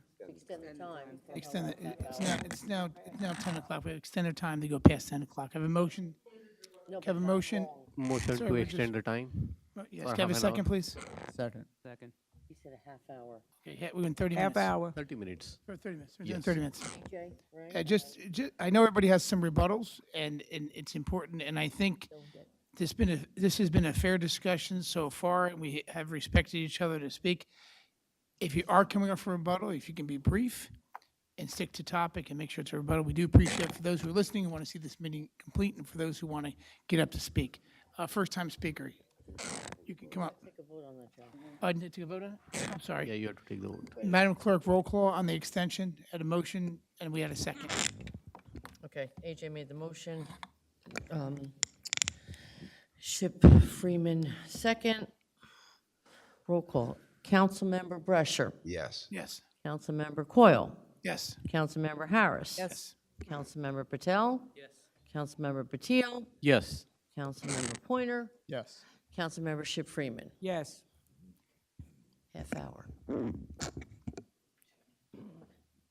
Yes, your name and address, please.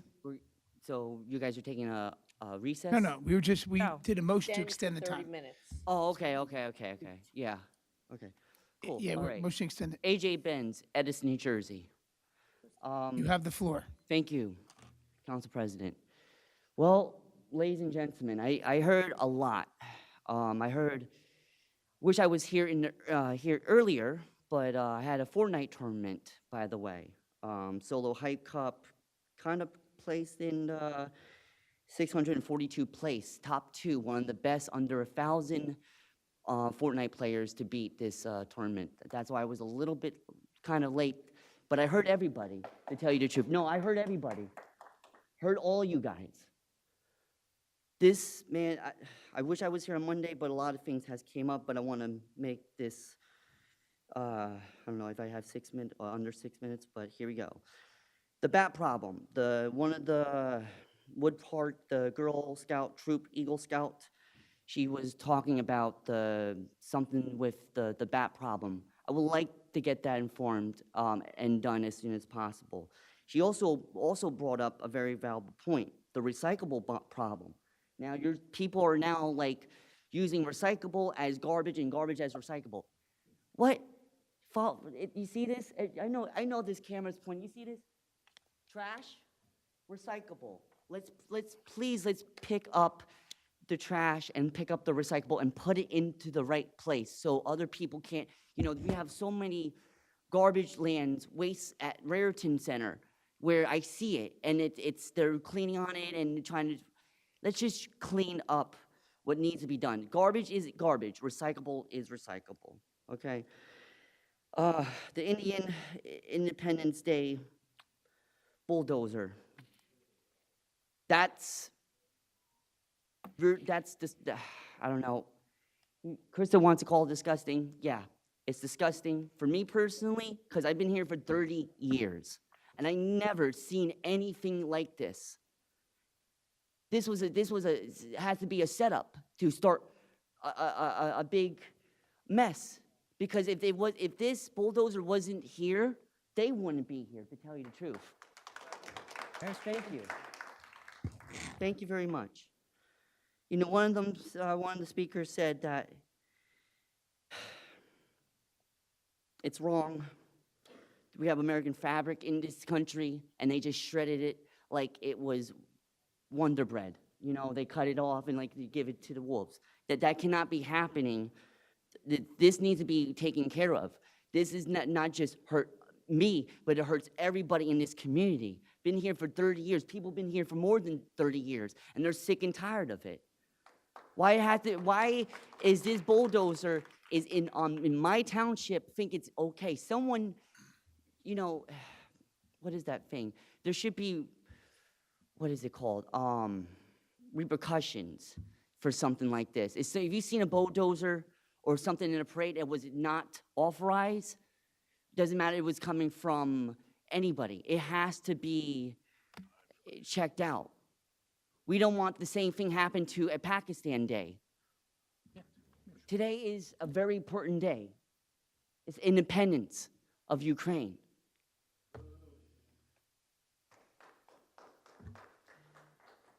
And when I look at that, I look at Indian Independence Day. It's not the way it's supposed to be. We need to start getting this bulldozer, finding out who's responsible, and they need to pay the heavy fine. The whole country, the people here from Miko, this is live, worldwide. They're all hardened. You know why? Because I'm speaking for the truth. Middle Easterns are watching this right now. Middle Eastern, Russia, anybody that you can get your hands on a broadcast system. When I told them to check me out, the whole nation is responding. Look at all the hearts. Look at all the hearts. We have to take care of this bulldozer, and this needs to be done. No more bulldozers.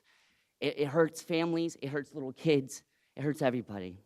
When you're speaking, speak to the chair. Don't speak to the audience. Just continue speaking here. Okay. Sorry. Thank you, Mr. President. So Mark and Lisa, they live right by the Amazon loading dock and unloading. There is a sound barrier, I guess, but it feels like the sound is going over their house. That's why they need to find. You guys have to, when people play instrument, guitar or drums, they have a sound base where it's only inside the box, not outside. That whole sound barrier is literally everywhere, and people can't get anything. If good thing, I wish, I feel bad for Mark and Lisa. I feel bad for the people who live in that Pacific street, who live right by Amazon. It's just horrifying. They need to take care of that as well. The TOEF Center. Frank Pallone, I seen the piece of paper that he gave out recently, a couple of weeks ago, about how he wants to approve the TOEF Center. Frank Pallone, I got a question for this one too. Will the American people pay for it, or will there be a grant so the American people don't have to pay for it because of the tax? Taxes are rising very soon. And we can get a grant that will save the American dollar by a lot. And I'm not trying to be like Joe Biden, but come on, guys. It's time to work together. This is who we are. We are Edison, New Jersey. Let there be light. And the people behind me, these are the light of Edison, New Jersey. Thank you very much. Good day. I just want to make it clear, this meeting's going to end at 10:35. If you have to, just real quick, if you want to come up and talk about anything else but the main discussion tonight, I'm going to take those speakers first. Is anybody going to have a discussion separate? Because I'm ending this at 10:35, so I'm giving anybody a chance who's in the room now to have a discussion that's not part of tonight's main discussion. Mr. Jershey, you want to come up, please? I'm sorry. Yeah, Mr. Sweeney. Call the Jerry for a second. Sorry. I actually, when I'm proud, Rich Sweeney, 313 Sutton's Lane. I was actually proud. There was a young man that got up here and he spoke about America, being a Muslim. I've worked for a Muslim for 25 years. He was a great man. I'm a Christian. I mean, I don't understand why somebody can't apologize instead of keep digging this, whatever it is, bulldozer, But I learned a lesson here tonight. I never learned this stuff in school, but I'm really proud. Can I just point him out, Council President? This young man right here. When he spoke about America, I mean, he meant what he said, and I really, it hit me here when he was speaking. Other than he kept saying, "Okay." All right, but thank you. Thank you. All first-time speakers that went. The gentleman in the suit right here, please come up. And if you, as a courtesy, if you can be brief and not use your full 3 minutes, that's just a courtey to the council. You got it. We'd I only will so be other very people can brief, speak. no more than 2 minutes. MTS You have 3 Samwala, minutes. It's Edison, your New 3 Jersey. minutes. Okay, so You have the floor. Thank you. Just 2 minutes. Some comments were made from my friends who were representing IBA. I believe it was either the chairman or the president of IBA who did mention that they had all the plans presented to the mayor's office, all the floats that were a part of this parade were presented to the mayor's office, and the activities were shared with the mayor's office, right? I believe we have a recording of that. But on the other side, community leaders from the Indian Muslims end, we met with Mayor Joshi, and he claimed to us that he had no idea that the bulldozer was going to be a part of the parade. So either the representation from IBA has something which is not in alignment with Joshi. So I'm just requesting the council to look into this. Either there is a gap which needs to be looked at, right? And the second comment that I wanted to make, I didn't have a chance when I was here for my first talk in reference to Mr.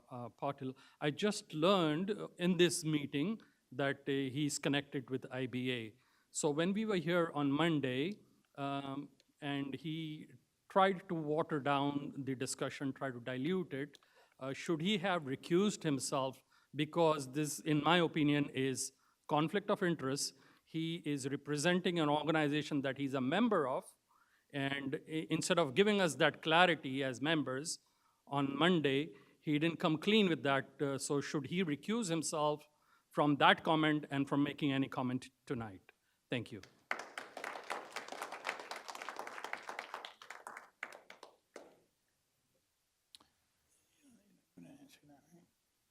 Okay. Gentleman in the back standing up. I'm right here, I'm standing up. And again, just as a courtesy, you do have 3 minutes. If you can keep your comments brief, more people can speak. We're ending this meeting at 10:35. Yeah, thank you. I'll be No brief. problem.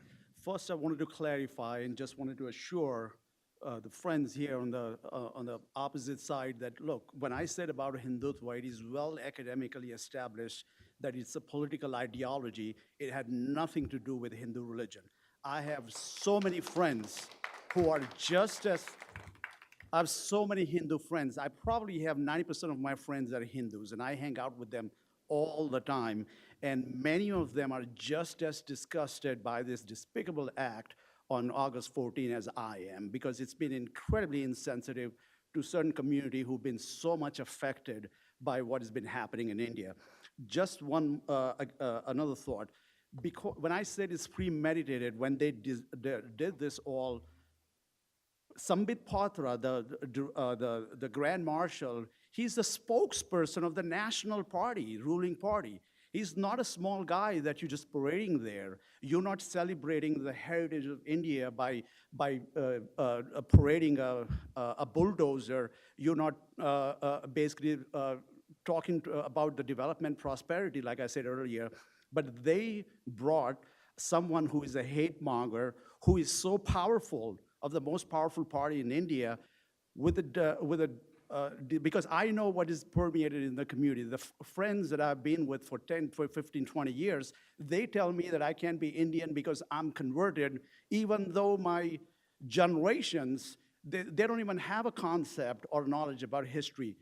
Christianity has been there in India for 2,000 years. They have no concept because they have no desire to learn and know about what inclusivity and pluralistic society is supposed to be. So it is their civic responsibility as an IBA who has this parade, 10-year stamp parade to do that they should have done it responsibly without hurting other people's feelings, without inviting a hate monger and a bulldozer who wasn't an accident.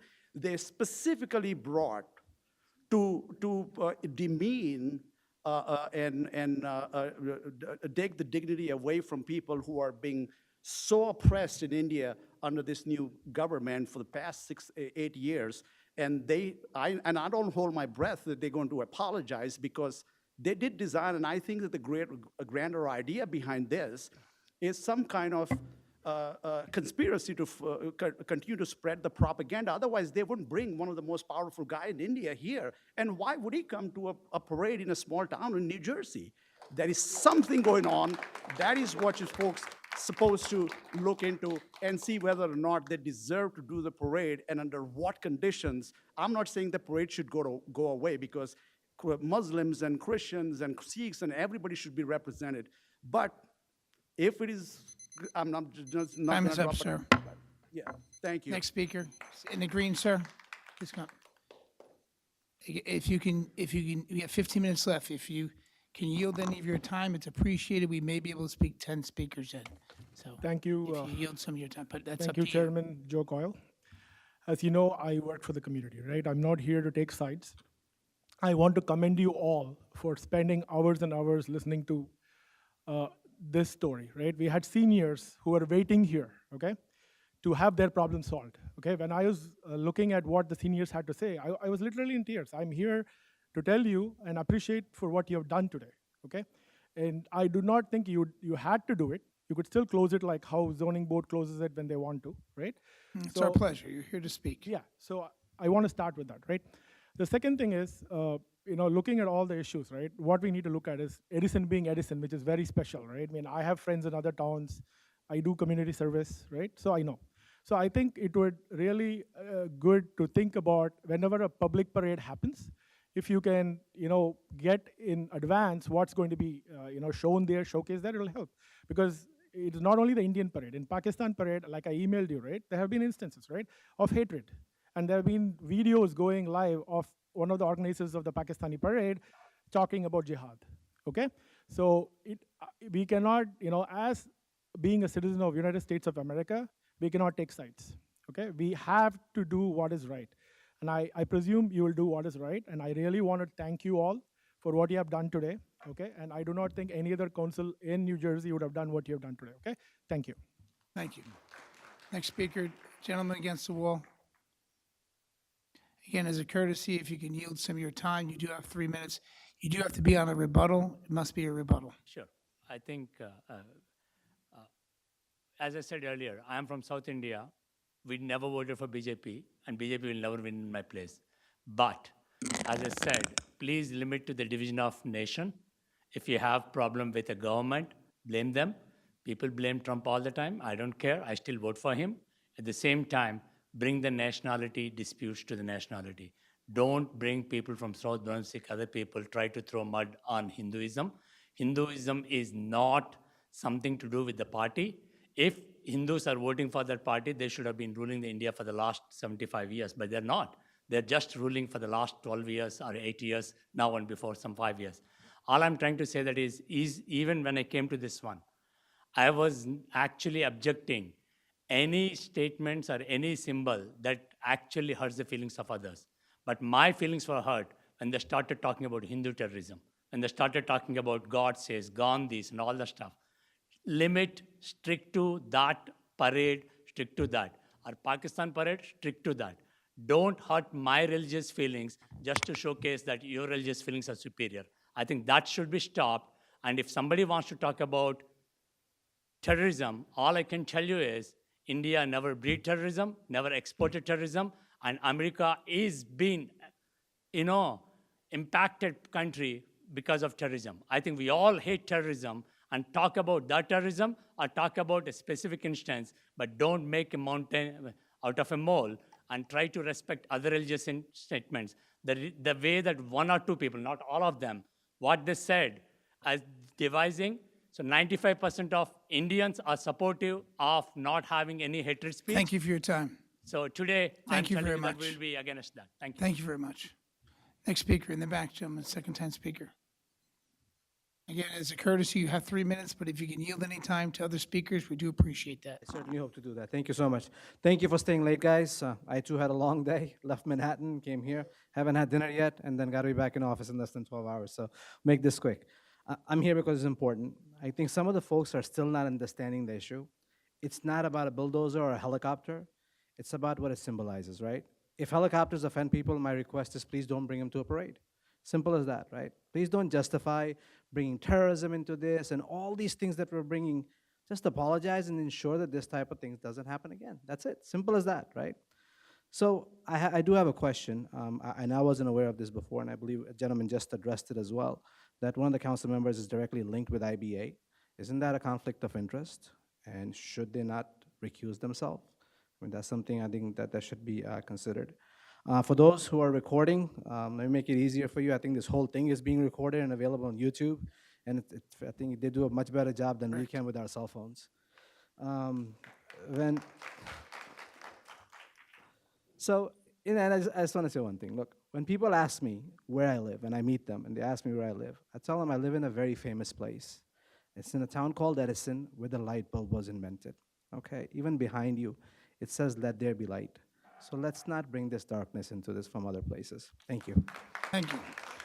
Next speaker, gentleman in the pink, the second time speaker. Yep. And again, as I mentioned before, if you can, you have 3 minutes to speak as a rebuttal only. If you can offer a courtesy, some of your time, we appreciate it.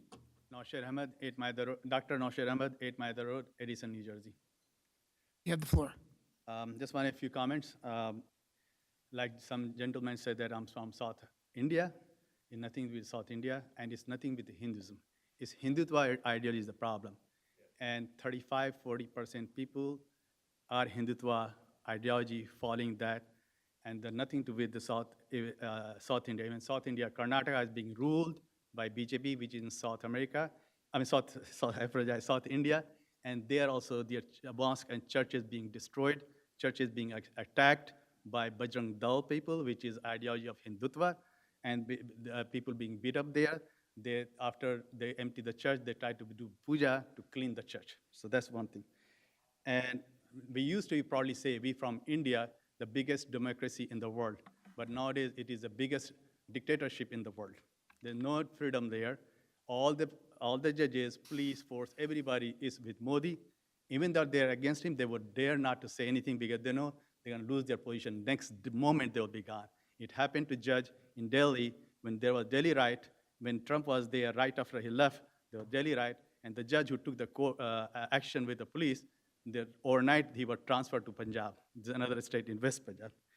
And for your information, for council members, you can look at the New York Times article today, where it says Modi's India is where global democracy dies. You can look on New York Times from today. And it's written not by Hindus, Muslim, not by Christian. It's written by Mr. Devashish Roy Chaudhary. So please, Thank you for your time. Thank you very much. Next speaker. And you guys, second time? You spoke second time already. You spoke second time. You can't speak. You second time speaker?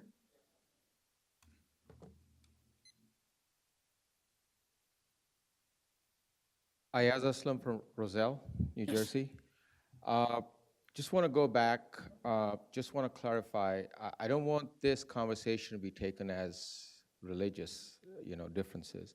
Something that took place in Edison, just want to bring it back to Edison, it offended someone, and I think it should be properly investigated, and an apology should be issued, and we should figure out how to move forward.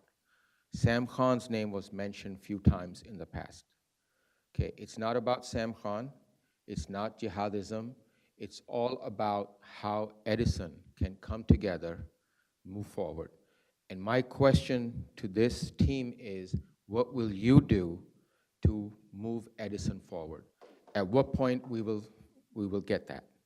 So, and I have offered a couple of recommendations. I'm sure it's already on your, on your radar as well. Again, I'm here. I would love to speak with IBA to connect and to see how to go forward. Leave your name and number with the clerk, please. Sorry? Leave your name, and you spoke 2 times already, I'm sorry. Leave your name and number with the clerk. Absolutely. Mr. Fagan, you spoke twice already, I'm sorry. 1 time, okay. You speak once? Thank you, Council President. Nick Fagan, 42 Edgewood Road. Hey, you said 10:35 or whenever the time is. I appreciate that, and I appreciate you listening. I would ask that you please extend the time even further, not to hear from us, but I want to hear from you. As leaders of this town, I would like for you, as council members, to voice your opinion. So I would ask that another person Like motion. after the meeting's adjourned, Yeah. we all comment. Oh, after the meeting's adjourned, do you I'm wanna sorry, comment? after the public portion is closed. After public portion is As you've closed. seen Yeah. before, we speak after. Yeah. So I would ask that that someone because we only motioned for 30 minutes. If though. council members want to speak, it's up to them. Yeah, so I would ask and plead with you that you motion and second and vote for an extension so that you can tell us your views on this night's talk. Thank you. Thank you. And, okay, yes, gentlemen, yes.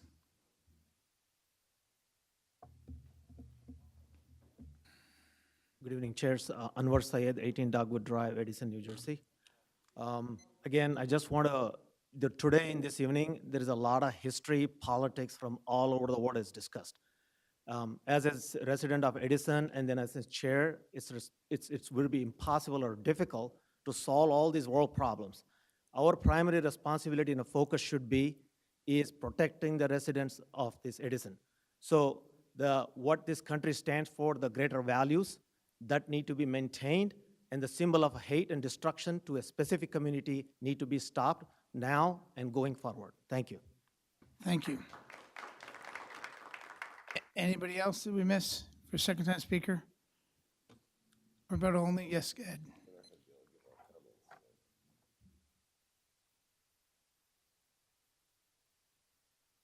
This gentleman's speaking first. He's coming up right now. Go ahead, fine.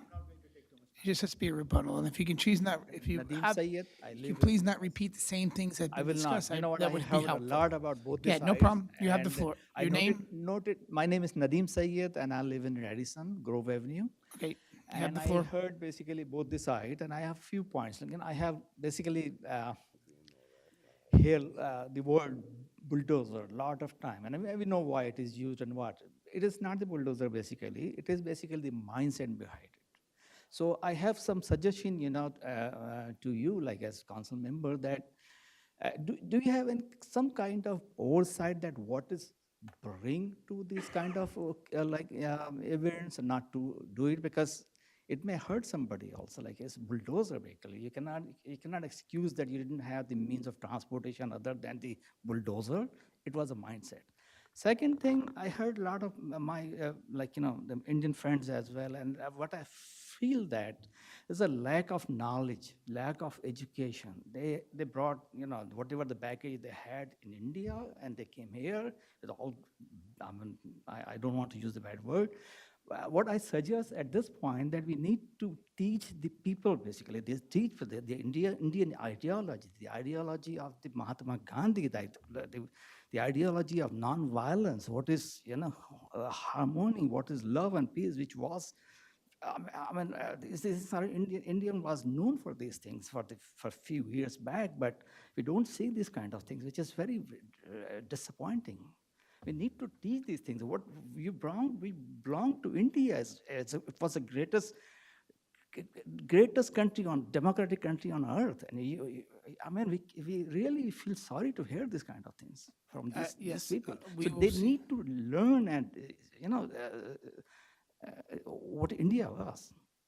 Second thing, what I was thinking that, for instance, a couple of the council belong to some kind of ethnic group, they should abstain from that group. If you have some kind of emotional feeling and relationships, and you see this kind of, the Indian Day Parade, I was also the part of Indian. I was there, although I belong to Pakistan, but I was there, and I love to go there. But if you see these kind of things, please don't express your emotions there.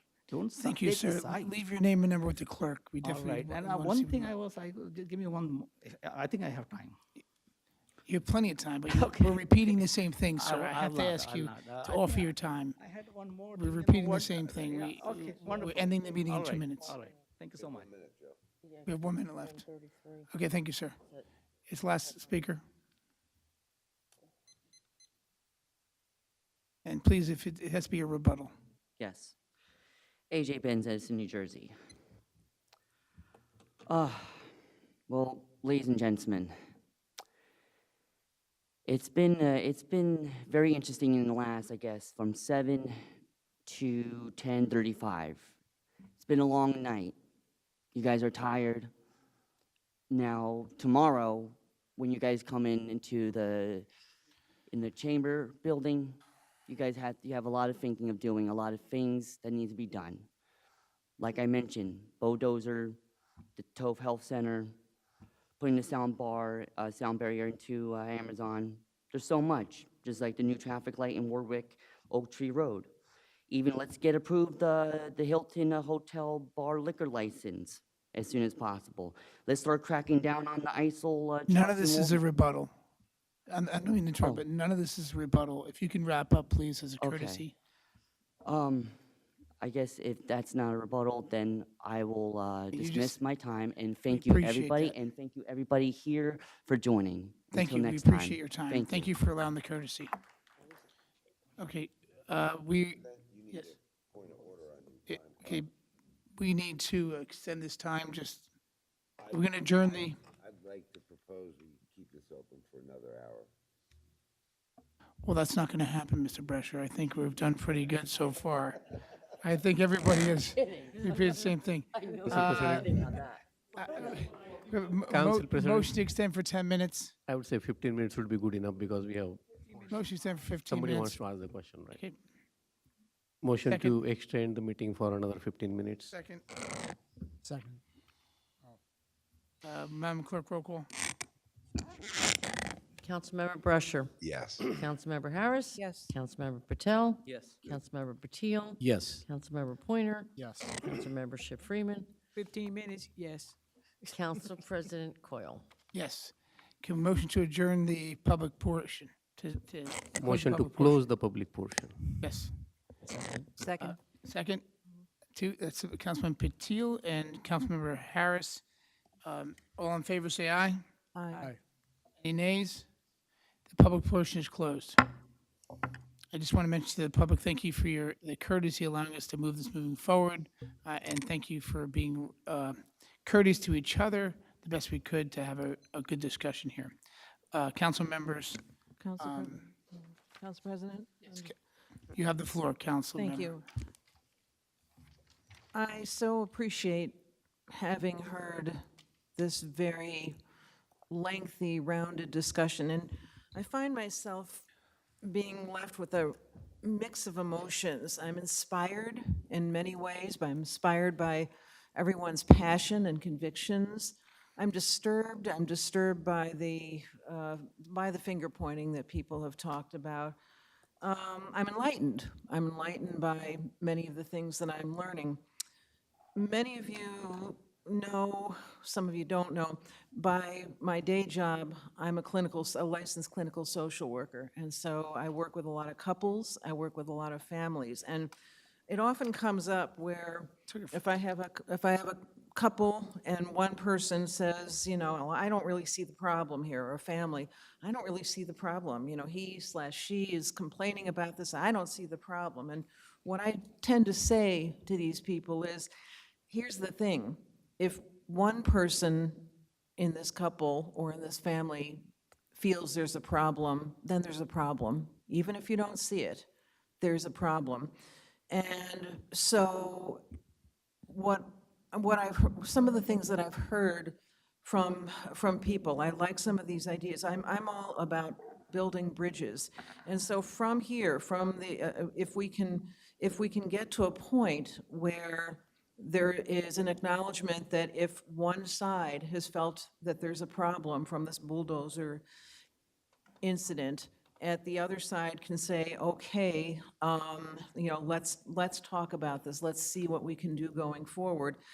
And then have a discussion. I like several of the things that people brought up here, whether this is done through the Human Relations Committee. Christo had talked about possibly some kind of civil rights committee. The gentleman who is the president of the Interfaith Council. Whatever can be done to generate some kind of conversation and discussion for better understanding. And, I said this on Monday that, I have been unaware now, living in Edison, we have this really great palette of nationalities, religions, nationalities, backgrounds, and I so embrace that. I don't know a lot about some of these nationalities and backgrounds. I know maybe some rudimentary things, but I would like to know more. I'd like to know more about the Indian population and the Hindus. I'd like to know more about the Muslim population, and so on and so forth. And I think we all could use it, because I think if we sit down and speak to one another as individuals and get to know each other as individuals, then someone out there said that I think we're going to find out that we have much more that we share than what divides us. So I'm hoping that this can be the starting point for such discussions, and I would look forward to being a part of whatever could be done in order to get the ball rolling on that. So thank you, everybody, for all of your participation, all of your passion, and for sticking around so long. Thank you so much. Any other council members? Council President, Council Vice President, you have the floor. as the guy that came up and spoke very nastily about me, who terrorizes me every single day, Mr. Bandcamp Bandy, he spends his time terrorizing me. So I guess that's what he does during the course of the morning. And I know I'm a minority, just like everybody else. And if the Muslims want to have a meeting, yes, I'm coming. If the Jewish people want to have a meeting, yes, I'm coming. If the Christian people want to have a meeting, yes, I'm coming. If the Hindus want to have a meeting, yes, I am coming, because I am supposed to be here to represent every single person. And if there's something wrong with me, and there's something wrong that a grown man has to terrorize me every single day on his little WhatsApp page, came in here and attacked me. Most of the time, all the weak people, while I'm sitting here, if you can ask the rest of the people, they all come to attack me. They come and attack the one little black person that's on the counter, okay? That's what they do. But to me, everybody should sit down, because like I told somebody else, what hurts me may not hurt you. But if you explain to me that it's a hurt, then it's my job to say, well, let me see. I apologize if I offended you. And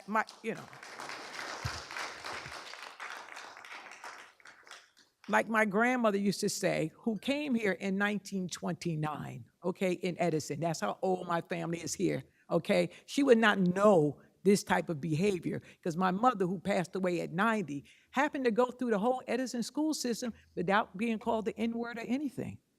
So this new thing where we play the race card when we don't get what we want, and these games that we play now, it deeply saddens me, all right? Because when I was there and I was in J.P. Stevens, we used to have groups, interface groups, and we used to have different cultures, and we used to sit down together, and we used to figure out how we're going to do it. But now we seem like we get like 15 people that are just bonkers, and all the rest of us have to suffer for it.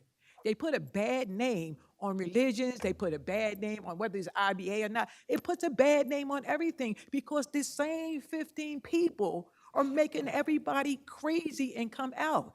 Now, maybe something like this was supposed to happen, because we've been on our way moving toward this all the time. That's what we've been deteriorating since 2017. It has been going downhill.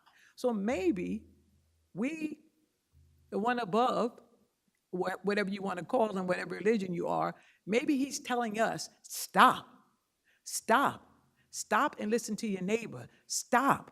Be more compassionate. Stop. Look out for somebody else. Stop. Help the children. Because let me tell you something. These children do not want to be poisoned. And I can tell you, the young people that I am, because these are young people to me, like this, they don't want all that stuff. They want a good life, and that's what their parents sent them here to America for. Sent them here for they could do better, so they could prosper. And that's what we should be concerned about. We should be concerned about lifting each other up. If I fall, you should pick me up.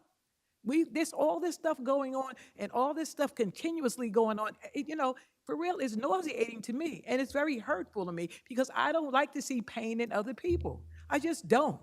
And I think that we can do better than that. Not just in Edison, but like throughout Middlesex County. Because you guys all know, hey, Middlesex County is the most diverse in like the United States. So why can't we be that beacon? We got that big light in the tower up there. Why can't we be that beacon? Why can't we just show other people? Okay? We need to denounce the other people that want us to fight with each other, that want us to tear each other apart, the ones who want to terrorize me every day. We should denounce those people and just move on. But I know a lot of people are scared. I know a lot of people are scared to stand up because they know when I stand up that what happens to me. So some people can't handle it. Thank God he gave me the strength and the shoulders to be able to shoulder it. So I understand why some people want to say something, but they can't because they're afraid of repercussions. And I don't have no ill feelings for them people because, you know what I mean? It's hard when you're watching that because as my grandmother watched the lynchings and stuff, she wouldn't even watch Roots when the movie came out because she's seen it firsthand. She's seen people hung from trees firsthand, okay? So me, I'm against all of this, and I know I went off on a rant, but thank you very much. Thank you, Council Vice President. Any other council members? Council President? Yes, Councilman Besher. I'd just like to thank everybody that came up on both sides to kind of explain your points. I do understand both sides. I mean, this stuff happens just in our own country here. If anybody looks at Lakewood, they had like a homeless population, let's say, and they're living in Lakewood and they're living in the woods. And the elected officials there felt necessary to go in there with bulldozers and tear down their homes that they built on, it was government land. So the government was right, but then they had to do something to help those people. So they felt they were doing right, but technically they were doing wrong. And by you coming here and explaining this, I think it kind of gets that dialogue out. When we asked about who knew about the parade and they gave the plans to the mayor, I highly doubt that the mayor was looking in depth, into what was actually in the parade. It was probably just a form that came across his desk, and they sign them. No one really looks that deeply into it. But I think by bringing this up here and explaining how people were offended, because only people that are offended can explain that they're offended and why they're offended. I think that's changed something. So that was a good thing. I thank you all for coming out and explaining this to us 2 nights, right? We did Monday and we did tonight.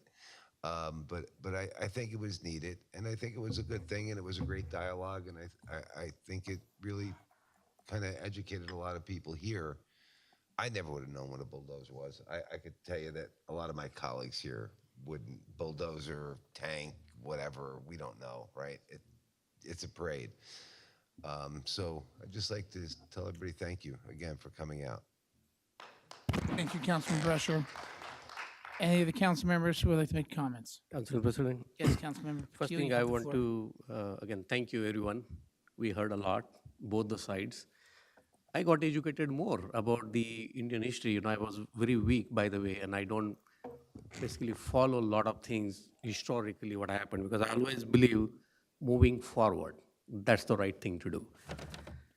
Coming back to my Mondays, before coming back to my Mondays thing, few people said that I'm linked with IBA, I should be recusing myself. Let me be clear. We recuse ourselves when we vote on certain things, not on making the comment. The reason I made the comment was, and I also said that, I'm the community person, I have the relationship on both the sides of the aisles. I have the friends in multiple cultural communities, and normally I'm the one when something happens, I take that role, leadership role, and try to reach out to both sides of the aisles. So Monday I did offer that, this is something that we should probably resolve in a back room rather than talking too much. And we saw that. We probably got 100 people in the room. It's good that I learned the history. The entire council learned the history of both the countries. But the whole idea was talk through the situation. Talk through the situation and resolve it. It was never an intent to say, okay, just ignore it. I offered that. It should be the backroom discussion. Second thing is in terms of the permit. I don't think this council approves any permit. We have approved any permit in the last 2, 3, 4 years. So the typical permit process is, just to educate all of you, is anyone who wants to do the parade or event, and one gentleman said, can I do the event? Yes, you're welcome. Absolutely. You have to submit the plan. The reason I'm mentioning that, I have the historical information because I was the part of the other side of the parade. There used to be 2 India Day parade in Edison, and I used to be other side of the parade. So I had attended those meetings, I think 10, 11 years ago, and the process is very simple. You submit the plan, literally the plan. You have to explain where the floats are going to line up, what type of those floats are, and there is a health department, the fire department, the police department, I think there is a DPW representative, there is a zoning officer, there are multiple official representatives are there, and of course somebody who represents the mayor's office. Again, was I there in the meeting? Absolutely not, because I had no idea when the permit was submitted, how it was approved, who did what, and all the participants. So just want to make it sure that it's not something that this council does in terms of the permit process. Second thing is, again, somebody referred my name saying, I'm the vice president or I'm linked with IBA. I'm linked with the dozens of organizations. And normally people do put the names with due respect, being an elected community leader who go across the aisles and he represent multiple segments, so that's the case there. Have I attended any meetings? No, because we are busy with our own work. We have the full-time job. We as a council people have our constituent job. This is something, the broader picture there. The other aspect that was brought up, that the sentiment, and I echo your sentiment, you think my experience may be different than your experience. It's a good dialogue to have with the superintendent. If there is any situation, any hate incident is happening, we should stand up. I don't know why we are holding ourselves, not having those dialogues and bringing that training, diversity training in the school system. And we have the Board of Ed committee probably who can take this topic forward and talk to Edison High principal, the J.P. Stevens principal, the superintendent, and say, hey, we did hear this. Is this something we can address? Not this council dies. So there are 2 different entities. We are the governing body. The Board of Ed is a whole different topic. What I get the glimpse is based on my kids who go in school, what they tell me. And believe me or not, my son does have a Muslim friend. And I'm not saying that. The reason I'm bringing that up is I never felt that difference, and that's what I echoed my sentiment on Monday, saying we are the same. In terms of coming back to now the bulldozer incident, right? Again, it's all permitting process. Is this right or wrong? I'm not the judge to say. To tender an apology or condemn something too early without listening to both the side or without having discussion that back room is the right thing to do. And that's what I felt on Monday. There was no intent to water down any of your emotions. And I have the friends in the audience. I have spoken to you multiple times. I have met you in mosque. It's not something that I'm a stranger to the community. So what I'm saying is, rather than, and my Monday's request was very simple, rather than inflating the situation, if we can talk through, and good that one gentleman came all the way from the other town who offered to meet and talk through the situation. And I'll be glad to connect with the multiple temples that I know who can be part of the interfaith, your organization, because that's how we can educate each other. Coming back to very specific incident of bulldozer, if this is something would have brought in right there during the parade, things would have been a little different. What happened is, after fact, things bubbled down. And the reason I was a little surprised that the people from the outside town came in and they spoke who didn't attend the parade. Had it been Edison resident calling us, we could have sat down, we could have called IBA team, hey, what did you do? Did you submit the proper plan? Did mayor's office look at it? what did go wrong, what did go right, and we could have resolved that issue. So with that, I will end, and I will say again, thank you for coming here. And I did recommend on Monday's night to the council president that we should add some screening process in a permit. Again, this is something can go from the council dais saying we should be able to screen. Again, this is a learning. It has never happened in the past. Situation had happened in the past, but we were able to diffuse internally, talking internally, not coming to the council chamber. And that is what my request was. Intent was not to water down.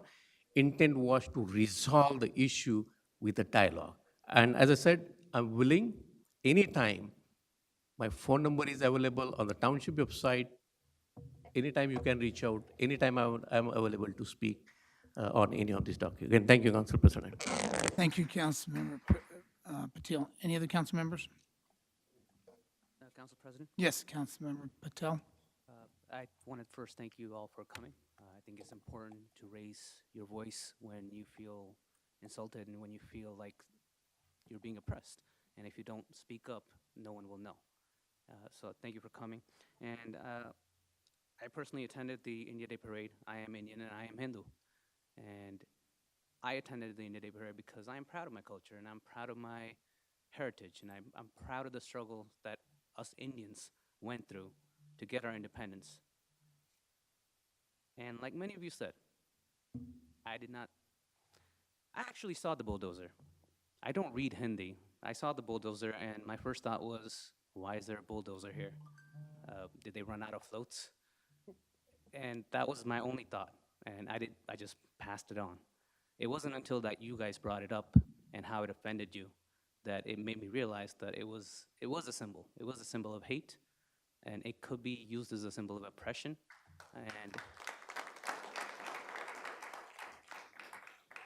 And I would love to discuss this in back rooms and stuff, but if you guys didn't make a big noise about it, I think it would have been pushed under the water and just forgotten about it. So thank you for coming out and making a loud noise.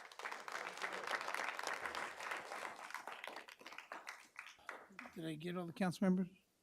Actually, just one more point. Sure. And there was a lot of arguments about whataboutism, and I hate that. It's not about what happened at some other point or what other place. It's about what happened now and at this point. And again, we're humans. We're going to make mistakes. And in the future, someone else will make a mistake. And we should all hold them accountable for it. And we should hold their feet to the fire till they apologize. So thank you.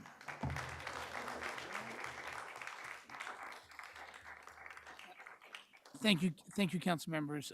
First, I think this was a good open discussion, and I'm happy everybody came out. And I do want to share with you, I will have a discussion with our council members to have some separate council or committee for the public. So if you have an interest in that, I can't, describe exactly what that will be, but it sounds like a meeting, a table, discussion, maybe it can happen once a quarter. But if you have, I have the floor. Just point of order. I discussed with the attorney said we do not have to. The public portion is closed. Yeah, because I'm still running the meeting, Rich. I think I'm doing a good job. Okay. Okay. But, so if you have an interest or you want to leave a phone number of anybody else who was part of this discussion, please leave with the clerk now, or you can just email them tomorrow, and we'll gather that list together and see what we can come up with. And Marlene, our email address? The email address is clerk@edisonnj.gov. Okay? I'll read it one more time, clerk@edisonnj.gov. And I know they love phone calls too, so 732-248-7350. I'll repeat it one more time, 732-248-7350. So the Cultural Committee and the Human Rights Committee asked them to be part of it. Yes, and we'll have the Human Rights Committee a part of it and the Cultural Committee a part of it as well. But right now, we're just doing some homework with our council colleagues. So that something will be accomplished. As far as, understanding this, again, no different than Mr. Patel, I was first to understanding this just on Friday. But, I don't need to be a rocket scientist to figure out that this was just an odd, poor choice of a symbol and from what I got from this discussion, it was about enforcement, law and order. That's what I heard from a part of this side, and I wish some of them were still here, because that's what I heard, law and order. But, when it comes to international politics, most of us just know what we do here in the United States of America. And we're here about democracy, and this is what we're used to here. If we want to demonstrate law and order, we show our police department. We show our military, okay? That's how we show law and order. We don't have our military going down the block pointing guns. We don't have them holding up handcuffs. We don't have them showing their taser. So it was just really an odd choice of using a bulldozer to show their symbol of enforcement. Now, I know I heard it's only because of illegal housing and illegal things that were built poorly. But still, here in the United States, if something happens in Edison, you build a home, that we go through a process. And we still don't show up with a bulldozer at a parade. We have code enforcement take care of that. So, for those who may disagree with me, and I've had a relationship with the IBA for, a long time, and in 35 years, they ran a great parade for 35 years with other organizations as well. So for the first time, there's a blunder here, and I'm sure we can correct this. But it's just not the norm of what we're used to as Americans here. And you can't hide the fact there was an action and a huge reaction.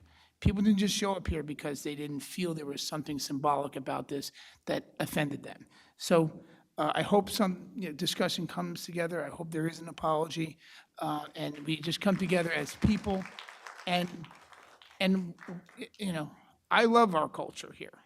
Some people accuse me of going to events because of the food. It's true. I go for the food too. I love the food. But we're here today, and a lot of people showed up. Hopefully this will be a step in the direction to get involved in Edison. We'll put this behind us. Certainly volunteer, get involved in organizations. There's other committees to get involved with. Maybe we can find some strength from this. I also want to just say thank you to the students who came here. I'm not sure if you're college or high school, but I hope you'll decide to become a part of something here as well, and hope to see you again on another purpose. And you spoke very well, both of you, and thank you for conducting yourself as professionals. And that's all I have to say. And anybody else want to say anything? Okay, a motion to adjourn. Motion to adjourn. Can I have a second? Can I have a second? Second. All in favor, say aye. Aye. This meeting is adjourned.